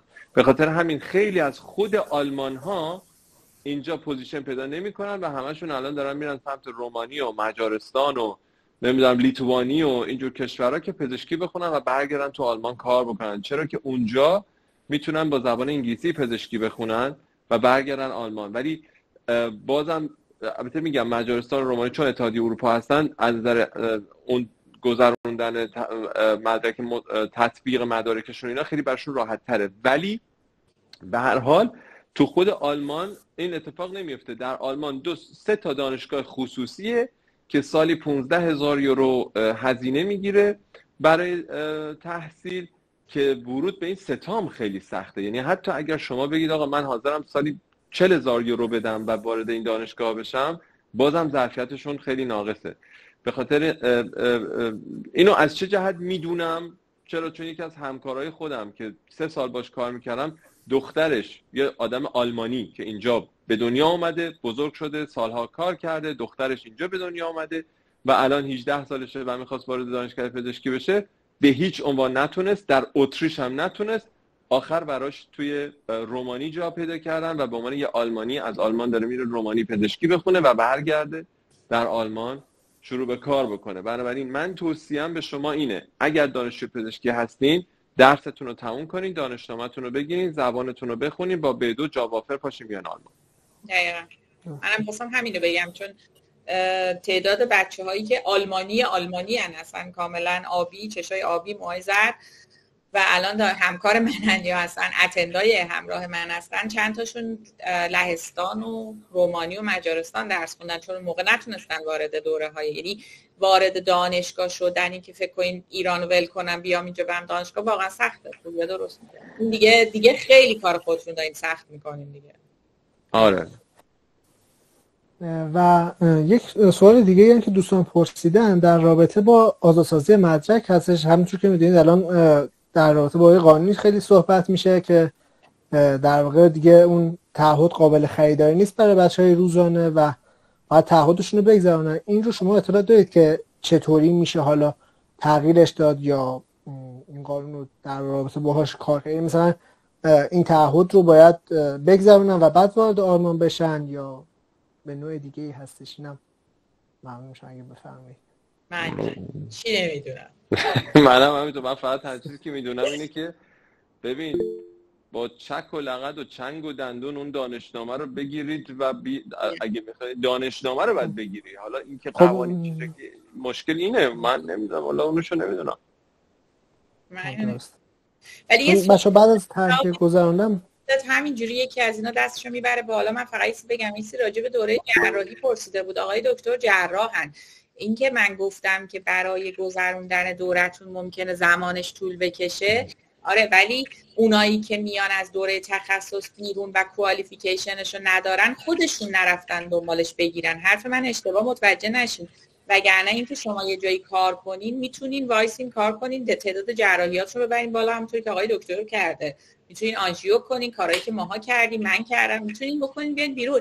منظور ما چیز دیگه ای بود. گفتیم ولی اینجا راه در رو برای آدمای تنبلی هم که کاری نکنن، فقط برن بعد از 5 6 سال امتحانشون رو بدن و تخصص بگیرن هم هست. اینو اشتباه نکنن. ببین آره یه نکته خوبه گفت الان پریز.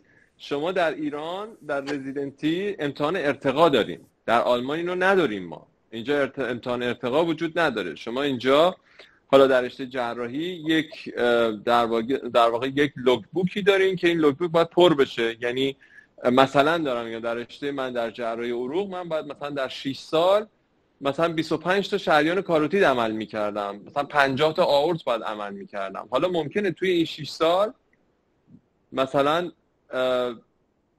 25 تا کاروتیدتون هنوز پر نشده باشه، یعنی مجبور بشین مثلا فرض بفرمایید یعنی رئیستون بهتون میگه آقا تو باید مثلا تا 25 تا پر بکنی، بعد من لوگ بوک تو امضا میکنم که بری برای امتحان تخصص. و ممکنه که شما مجبور شین بیشتر دوره رزیدنتیتون رو بگذارین تا لوگ بوکتون پر بشه. و در آلمان این شکلیه که شما مثلا اینجوری نیستش که بیان بهتون بگن که خب عزیزم رزیدنت شدی، این کتابات برو این کتابا رو بخون، مثلا هر روز بیان برای چیز بکنن. در بهترین حالت شما هر هفته توی بیمارستان سخنرانی وجود داره، زمانی وجود داره که یه نفر میاد راجع به بحث علمی مثلا ژورنال کلاب یا همچین چیزی وجود داره. ولی کتاباتون رو خودتون باید برید دنبالش، خودتون باید از دیگران بپرسین چی بخونم. مثلا من تا سال 3 تمام ریفرنس های آمریکا و آلمان رو خونده بودم، ولی در همون سال 3 همکاری داشتم که یه دونه کتابم نخونده بود. متوجه این چی بهتون میگم؟ یعنی اینجا همه جورش هست و چون امتحان ارتقا وجود نداره تا اون آخر که شما میرین در نظام پزشکی امتحان تخصص میدین، واسه هم بحث‌های علمی ما اینجا زیاد داریم که سواد زیاد حالا بر ترتیب ما رشته‌ای در انجمن مدیسین یا پزشکی عمومی که در آلمان تخصصه. ایران وقتی شما پزشک میشین میگید من پزشکی عمومی هستم. در آلمان شما پزشک میشین فقط پزشک شدین. پزشک عمومی پزشکی عمومی تخصص 5 ساله است که شما بعد فامیلی دکتر میخواید برین کار بکنید. بنابراین این مقدار شرایط در آلمان از نظر تحصیلی و کاری مقداری فرق میکنه با ایران. و در مورد مسائل علمی شما خودتون باید خیلی دنبالش باشین. درگیرش بشین، مقاله بخونین، تو بحث‌های علمی شرکت بکنین، کنگره ها ثبت نام بکنین. مثلا کسی نمیاد بهتون بگه الان دیگه وقتشه بری کنگره. خودتی که با آفرین خودتی که باید بری دنبالش و بگی آقا فلان جا فلان کنگره است، من میخوام برم اونجا شرکت بکنم. و رئیست باید اگه آدم مهربونی باشه امضا میکنه که تو اون تاریخ باشی بری اونجا. اگه خیلی آدم مهربونی باشه ممکنه هزینه‌ش هم بده. ولی ما داریم رئیس بخشایی که امضا نمیکنن، میگن نیرو ندارم نمیذارم بری، و داریم رئیس بخشایی که حالا ممکنه امضا بکنه ولی هزینه‌ش رو تقبل نکنه، بگه خیلی خوب خودت پولشو بده برو. همه جورش هست. بنابراین اینجا استانداردی از این نظر وجود نداره که بهتون بگم الان اومدید. بعد اون وقت یه چیز دیگه، بیمارستان مثلا فرض بفرمایید یه رئیس بخش داره، 4 تا متخصص ارشد داره که بهش اوبرارت میگن در آلمان، و مثلا میتونه 6 تا اسیستان بگیره. خب حالا هر بخشی فرق میکنه. مثلا بخشی که پاریس بوده توی دانشگاه اصلا یه داستان دیگه، احتمالاً مثلا از هر کدوم 100 تایی داشتن احتمالاً، نمیدونم، چون اینا بیمارستان‌های دانشگاهی خیلی بحثشون فرق میکنه، بودجهشون خیلی متفاوته. یعنی بودجه از دولت میگیرن و یهو مثلا میبینی مثلا 12 تا متخصص ارشد داره، مثلا چه میدونم 45 تا رزیدنت داره. اما هیچ قانونی وجود نداره که بیاد بگه آقا شما از این 45 تا از این 10 تا رزیدنت مثلا فرض فرمایید 2 تاش باید سال 1 باشه، 2 تاش باید سال 2 باشه، شما هر چی زورت برسه استخدام میکنی به عنوان رئیس. رزیدنت اومده سال 1 خوشت میاد استخدامش میکنی، سال 4 استخدامش میکنی. یهو میبینی تو یه بخشی مثلا 4 نفر سال 5 2 تا سال 2، یه دونه سال 3، سال 1 اصلا نداره، مثلا یه دونه سال 6، اصلا یه چیز عجیبی است. و اینو بهتون بگم کار در آلمان اینطوریه، شما هر چقدر که رزیدنت سال بالاتری باشین بیشتر کار میکنین. دقیقاً برعکس ایرانه. یعنی هر چقدر شما اول وارد شده باشین اول ناز و نوازشتون میکنن، میگن این تازه اومده بهش شیفت ندین، بذارین راه بیفته، بذارین یاد بگیره و غیره و غیره، ببینن زبانتون یکم راه بیفته، یواش یواش بهتون شیفت میدن. اول 2 تا، اول مثلا چون تحت نظر، بعد مثلا 3 تاش میکنن بچه‌ها، بعد نهایتا ممکنه 5 6 تا شیفت داشته باشین. اون رزیدنتی که سال 1 میره 15 تا کشیک میده ما تو آلمان نداریم. اصلا همچین چیزی وجود نداره. اینجا قانون کار وجود داره، ساعت کاری وجود داره. البته در بعضی بیمارستان‌ها رعایت نمیشه به خاطر کمبود پرسنل، ولی به هر حال قوانینش هست. از طرف دیگه هر چقدر که سالتون بره بالاتر کارتون بیشتر میشه، توقع بخش ازتون بیشتره، توقع متخصصین ارشد ازتون بیشتره، کاری که بهتون میگن بیشتره و خودتون هم احساس مسئولیت بیشتری میکنین. بعد اینم بهتون بگم اینجا اینطوری نیستش که رزیدنت سال 6 بیاد به سال 1 بگه برو چه میدونم جورابامو بشور و نمیدونم از این حرفا که تو ایران اتفاق میفته و از این چیزایی که این ور اون ور دیده میشه. از این خبرها اینجا نیست. هیرارشی هست ولی اینجوری هم نیستش که هر کی هر کاری دلش میخواد بکنه و هر کی هر بلایی سر اون یکی بخواد در بیاره و مثلا بگه مثلا فلان حرفو زدی کشیک اضافه، فلان حرفو زدی امتحان ارتقا معرفیت نمیکنم. از این اهرمای فشار رو نمیدونم اینجور مسخره بازیایی که حالا ممکنه جای دیگه اتفاق بیفته، اینجا ما از اینا نداریم. این اتفاقات اینجا نمیفته. بنابراین درسته یه سری معایبی توی سیستم آموزشی آلمان وجود داره، ما هممون واقفیم، هممون میدونیم این معایب چیه، هممون میدونیم به چه ترتیب. مثلا شما در رشته‌های جراحی یا حتی در رشته قلب که من میدونم یه سری کارا رو تا متخصص ارشد نشی بهت نمیدن اصلا. مثلا میگن آقا فلان عمل جراحی رو فقط زمانی میتونی انجام بدی که متخصص ارشد شدی. بنابراین این ضعفای کاری وجود داره. از اون طرف یه سری حسنایی هم وجود داره موقع کار که شما بر ترتیب این تفاوت‌ها رو نسبت به حالا ایران، چون من هم اونجا کار کردم هم اینجا کار کردم، احساس میکنین که وضعیتتون یه مقدار متفاوته به هر ترتیب با جای دیگه. دارم پوری راستشو بخوای برای اینکه الان بچه‌هایی که اینجا هستن یه سریشون بچه‌های رشته‌های دیگه هم بودن، ما نمیدونستیم، ما فکر می‌کردیم فقط بچه‌های پزشکی میان.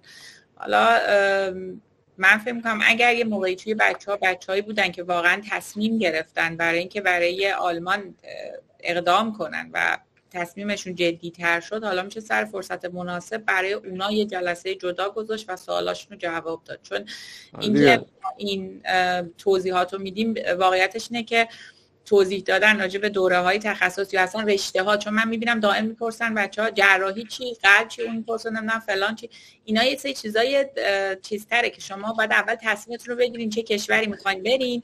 وقتی تصمیمتون شد برای اینکه آلمان بیاین، حالا هم میتونه سینا جان این کارو بکنه، هم میتونیم براتون جلسه دیگه بذاریم مثلا با دیتیل بیشتر براتون توضیح. آره میتونیم با دیتیل بیشتر توضیح بدیم، ولی دوستان سوالاشون استاندارده. من این سوالا رو 11 سال دارم جواب میدم. کدوم استان بریم بهتره، کدوم رشته فلان جا من میخوام برم فلان کار. هر استانی که به شما موافقت استخدام داد، هر بیمارستانی که موافقت، البته شما در یک استان که مدارکتون رو میفرستین باید همونجا بمونید دیگه فعلا تا زمانی که اپرووال آلمانیتون رو بگیرید. ولی اگه بخواید برین استان دیگه باید دوباره برای مدارکتون رو باید بفرستین. یه پروسه اداری داره ولی انجام شدنیه، اینجوری نیستش که نشه. هر جایی که به شما موافقت استخدام داد، هر بیمارستانی که تونستین کار بگیرید، وارد سیستم بهداشتی درمانی آلمان بشین، هر رشته‌ای که تونستین این کارو بکنین، بگید خوب، تحمل کنین، بگذرونین، وارد بشین، زبانتون رو قوی کنین، دوره هاتون رو بگذرونین، برای امتحان خودتون رو آماده بکنین. و در آلمان این قانون رو نداریم که شما اگه بخوای رشته تو عوض بکنی، بیمارستان تو عوض بکنی، حالا 2 سال محروم بشی و نمیدونم، از این مزخرفات وجود نداره اینجا. بعد اگه دیدی بعد از 6 ماه، بعد از 1 سال، سر فرصت، بدون استرس اینکه حالا اقامت هم تموم میشه، تمدید میکنن، پول دارم ندارم، حقوق دارم ندارم، وضعیت زندگیم به چه صورته، سر فرصت میگردی دنبال اون رشته‌ای که دلت میخواد، بیمارستانی که دلت میخواد، اون جایی که دلت میخواد. حالا اگه خود شهر بزرگم نشه، شهرهای کوچیک دور و برش میگردی پیدا میکنی میری اونجا. ولی وقتی میخوای مهاجرت بکنی، اول داستان از این توهم و رویایی که من الان بهترین نمرات تحصیلی نمیدونم قرن رو در ایران کسب کردم، الان میرم در بهترین بیمارستان آلمان در بهترین رشته شروع به کار میکنم، رو خواهش میکنم از ذهنت بیرون کن. آلمان نیاز به نیروی کاری داره، اما نیاز به قهرمانان افسانه پرداز نداره. خب اینو از ذهنت بیرون کن. خیلی رئال به این مسئله فکر کنین، واقع گرایانه، و وارد آلمان بشین. به خواسته هاتونم به رشته های مد نظرتون میتونید در آلمان برسید، ولی ممکنه روز اول امکان پذیر نباشه.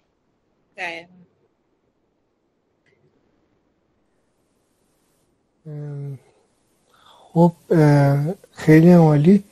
یکی از دوستان فکر کنم در رابطه با باقی کشورها آلمان یه لحظه اصلا دست نیست راجع به بقیه کشورها، چون دوستمون چند بار اینو پرسیده من بهش توضیح بدم. واقعا این فکر رو نکنین. هی هم میپرسه، هی میخوام بهش بگم، خندم هم گرفت در شما تخصص بگیری تو آلمان بخوای بری امریکا، اون تخصص رو شما از دانشگاه خوب آلمان، جایی که من مثلا تخصصم گرفتم، بگیری، چه از هر جای دیگه ای بگیری، باز هم بخوای بری امریکا باید همون پروسه‌ای رو طی کنی که تو ایران تخصصت گرفتی. یعنی این فکر رو نکنین که الان بیام آلمان تخصص بگیرم که برم آمریکا زندگی کنم. اینم از اون کارهاییه که دیگه خیلی قشنگه. آره توی 28 تا سوالای اشتباهیه بچه‌ها. یعنی آره. به این فکر کنین کجا میخواین برین، هدفتون چیه، میخواین چیکار کنین. این متاسفانه یه چیز فکریه که برای همه ماها به وجود میاد تو ایران، که دائم همش شروع فکر این که میونبر بزنیم از یه جا بریم به جای دیگه. اگه دلتون میخواد برین امریکا، واقعا بشینین تلاشتون رو برای امریکا بکنین.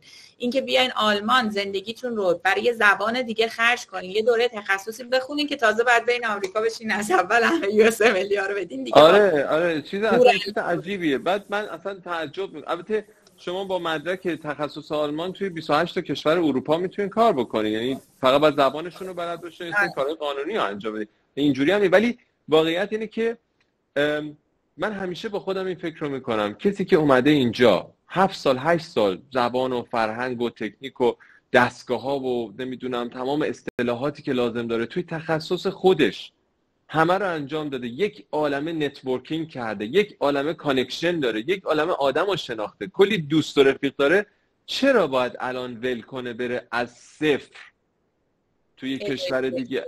اصلا برای من غیر قابل تصوره. حتی اگه برگرده بگه من میخوام در آلمان تخصص بگیرم برگردم ایران، شما میای آلمان تخصص میگیری، میبینی برگشتن ایران کار کردن خیلی برات سخته، چون مثلا توی دوره تخصصت با دستگاه‌هایی کار کردی که اصلا در ایران نیست، با روش‌هایی کار کردی که در ایران تعریف نشده است، بعد میخوای برگردی تو مافیای ایران دوباره کار بکنی. ببین یه چیزی براتون بگم دوستان، یه جایی از صحبتم بهتون گفتم من و پریس آینده شماهاییم.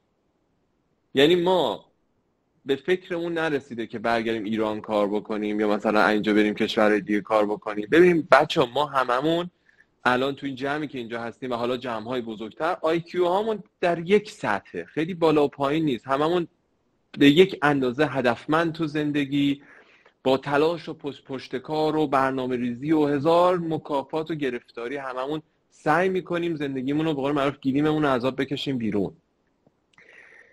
نگاه کنید به آدمایی که این مسیرها رو طی کردن، ببینید چقدر اینا، چند درصد این آدما اومدن آلمان بعد از اینجا موو کردن یه جای دیگه. اینا رو بشینید نگاه کنید. خب بی دلیل که نبوده که، اینا حتما یه چیزی تو زندگیشون هست، یه مشکلاتی یه جاهایی هست. به قول پریس میگه آقا اگر میخوای برات مسجله که آلمان رو انتخاب بکنی برای مهاجرت، دیگه بقیه رو بذار کنار، بشین زبان رو بخون تمومش کن. اگر که داری تحقیق میکنی به یه مقصد برس و بمون همونجا. این چیزیست که من به عنوان یه پیشکسوت میتونم بهتون بگم، یه کسی که چند تا پیرنی بیشتر پاره کرده. منم جواب این دوستمون حرف من اشتباه متوجه نشه. نه، اگه از دوره رزیدنتی ناراضی بودی که عزیزی، من از دوره رزیدنتی من هیچ آدمی رو ندیدم تا حالا راضی باشه. من نمیدونم این واقعا بچه‌ها من در دوره رزیدنتی، من میدونم که تو ایران خیلی سخت میگذره بچه‌ها، ولی من در دوره رزیدنتیم شب‌هایی رو داشتم در دوره کرونا که اومدم پشت در آی سی یو نشستم 3 ساعت گریه کردم، برگشتم رفتم به کیشیکم ادامه دادم، توی کیشیکم 4 تا فریاد خوردم از اتندم به خاطر یه کاری که به نظر اون اشتباه بود و از نظر کتاب اصلا اشتباه نبود، از نظر اون اشتباه بود. خب دوره رزیدنتی همینه. تو دوره رزیدنتی هر جا بریم، حالا بله تو ایران شرایط خیلی بده، من قبول دارم، خیلی هم احترام میذارم به بچه‌ها، ولی تو اینجام بیاین تو دوره رزیدنتی شماها رو توی چیز نمیذارن.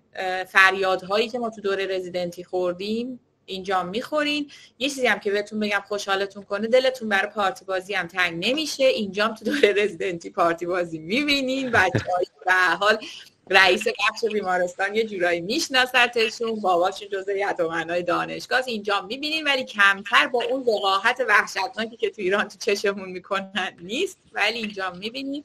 اینم که از رزیدنتی راضی نبودیم، منم راضی نبودم، ولی تموم میشه به چیزی که میخواین میرسین دیگه. همش آره دقیقاً همینه. کی از مسیریه که ما میخوایم بریم. آره و این که اصلا فکر نکنین مثلا تو یه شیفت رزیدنت سال 1 رو میفرستین فلان کارو بیسار بکنین، نه اصلا این خبرها نیست. خودتی. یعنی اینجا رزیدنت سال پایین و دانشجوی فلان رو بیسار، شانس بیاری 4 تا دانشجو زیر دستت باشن، اینا رو بفرستی یه سری کارا رو بکنن، ممکنه همونم نباشه. بنابراین اینجا شیفتا میتونه استخوناتو نرم کنه. ما همه این دوران رو گذروندیم و استخونامون نرم شده، ولی همه جای دنیا همینه. بچهای جراحی من امریکا باشون صحبت کردم، 5 صبح راند بخشه. بله. اصلا شوخی نداره. الان صنم باغشمالی که دوست صمیمی من و پریسه، میتونیم باش، البته اون خیلی اهل این صحبت کردن و اینا واقعا نیست، یعنی نمیشه وادارش کرد بریم تو همچین جلسه، اصلا آدم صحبت کردن نیست، ولی الان توی فیلادلفیا فوق تخصص استروک داره و داره کار میکنه و من چون مدام باش در تماس بودم، استخوناش خورد شده تو رزیدنتی توی امریکا، پوستش کنده شده تو آی سی یو رزیدنتی، نفسشو بریدن و الان فوق استروکه و داره کار میکنه. برای خودش وزنه‌ایه، برای خودش حرکتیه. ولی اگه فکر کردین رزیدنتی آسون براتون وجود داره، من فکر نمی کنم جایی تو دنیا وجود داشته باشه که شما بتونین رزیدنتی آسون بگذرونید. به نظرم وجود نداره. آره من فکر کنم دیگه تمامش کنیم. فقط یه چیزی الان من نمیتونم توضیح بدم چون خیلی بحث طولانی. یه نفر پرسیده بود که اگه بخواد دوره فلوشیپ اینجا بگذرونه، من خیلی خوب میدونم چه جوری میتونن بچه‌ها از ایران بگذرنن، چون توی دانشگاه کمک کرده. مثلا چند تا از دوستای قدیمی من از ایران بعد از تخصص اومدن دوره فلوشیپ گذروندن رفتن، ولی واقعا اینجا جاش نیست. لازم شد بعداً من یه جوری توضیح میدم یا سوالشون رو برای تو بفرستن سینا جان، من یه وایس میذارم براشون بفرستی که بعد چیکار کنن. اون یه ذره خیلی داستانش فرق داره، اصلا ربطی به این موضوع اینجوری نداره. بله حتما. من از شما ممنونم، واقعا خیلی هم زحمت افتادید. فقط میخواد به عنوان سوال آخری رو بپرسیم که فکر کنم سوال کوتاهی باشه. دوستان پرسیدن اون جاب آفر و کلاس های آلمانی که میرن باید همزمان باشه یا قبلش مثلا کلاس رو برن؟ در واقع به چه صورت شما بحث جاب آفر و کلاس های آلمانی شد؟ نه پزشکا رو منظورته سینا جان؟ بله بله بله. پزشکا اصلا فرمش این شکلیه. اون نامه‌ای که از اداره مربوطه اومد باید ثبت نام کلاس زبان داشته باشن که معمولا 8 هفته باید باشه که در مقطع زبان تخصصی پزشکی، حالا یا داروسازی یا دندان پزشکی باشه. و وقتی که این ثبت نام انجام دادن، اون مؤسسه زبان بهشون یه نامه‌ای میده به اسم Letter of Acceptance. با این نامه به اضافه بقیه مدارک میرن سفارت آلمان و درخواست ویزا میدن. ویزاشون پاراگراف 16 آست. با این ویزا تشریف میارن آلمان. 12300 یورو هم باید تو جیبشون باشه که بلاک بکنن. تشریف میارن آلمان و تاریخ امتحان زبان تخصصی هم از قبل به اون نظام پزشکیه اعلام کردن. اون پول 350 یورو رو پرداخت کردن به نظام پزشکی، گفتن که آقا من مثلا درخواست ویزامو دادم، احتمالاً تو 8 هفته آینده ویزا میگیرم، مثلا برای مثلا 3 ماه آینده من میتونم بیام امتحان بدم. تاریخ امتحانشون هم تا اون موقع دیگه مشخص شده، براشون ایمیل کردن مشخصه.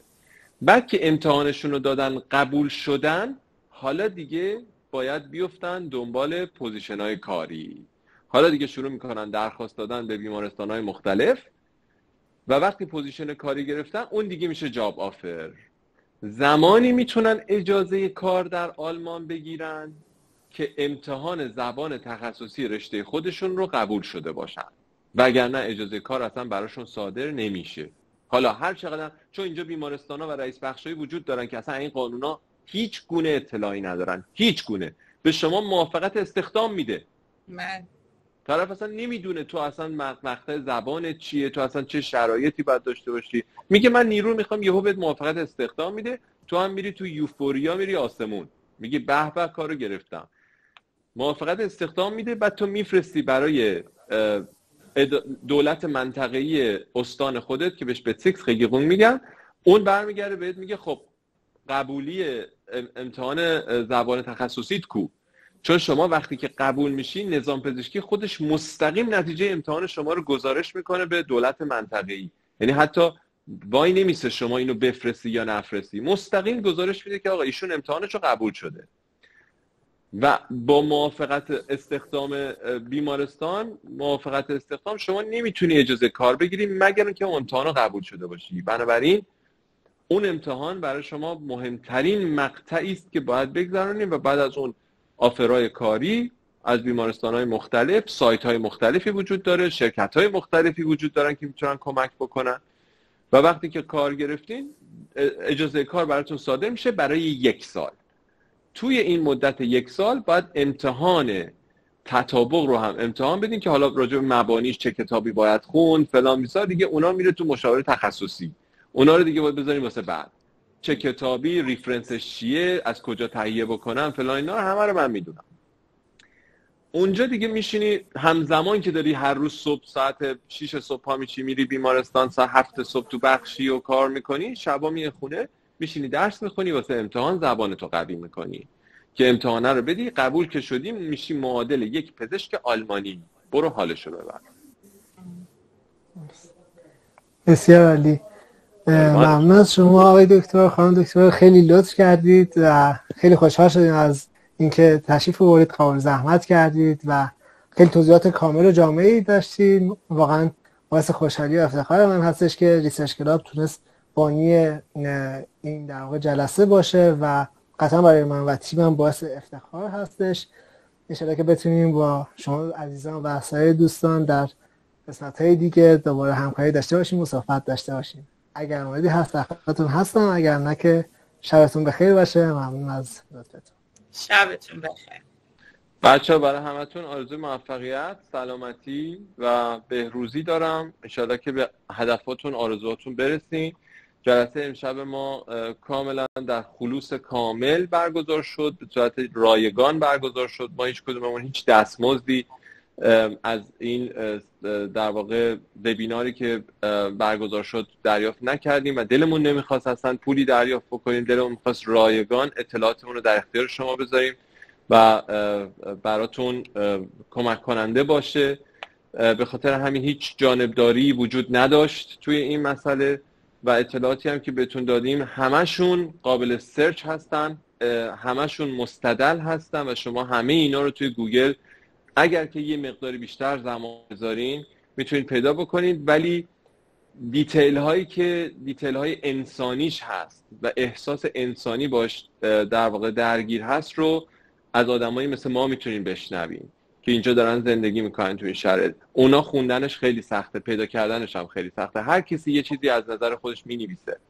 بنابراین امیدوارم که براتون مفید بوده باشه و این وبینارها رو میتونید به دوستای دیگه‌تون هم اگر که راضی بودین میتونید حتما توصیه بکنین که شاید بشه مثلا هر 2-3 ماه یه بار یک همچین جلسه براتون گذاشت، براتون کمک کننده باشه که بتونین برای مسیر زندگیتون انتخاب خوبی داشته باشین. شب همگی بخیر. راه ارتباطیمونم من یه خواهشی میکنم، راه ارتباطیمون با ریسرچ کلاب با خود سینای عزیز باشه.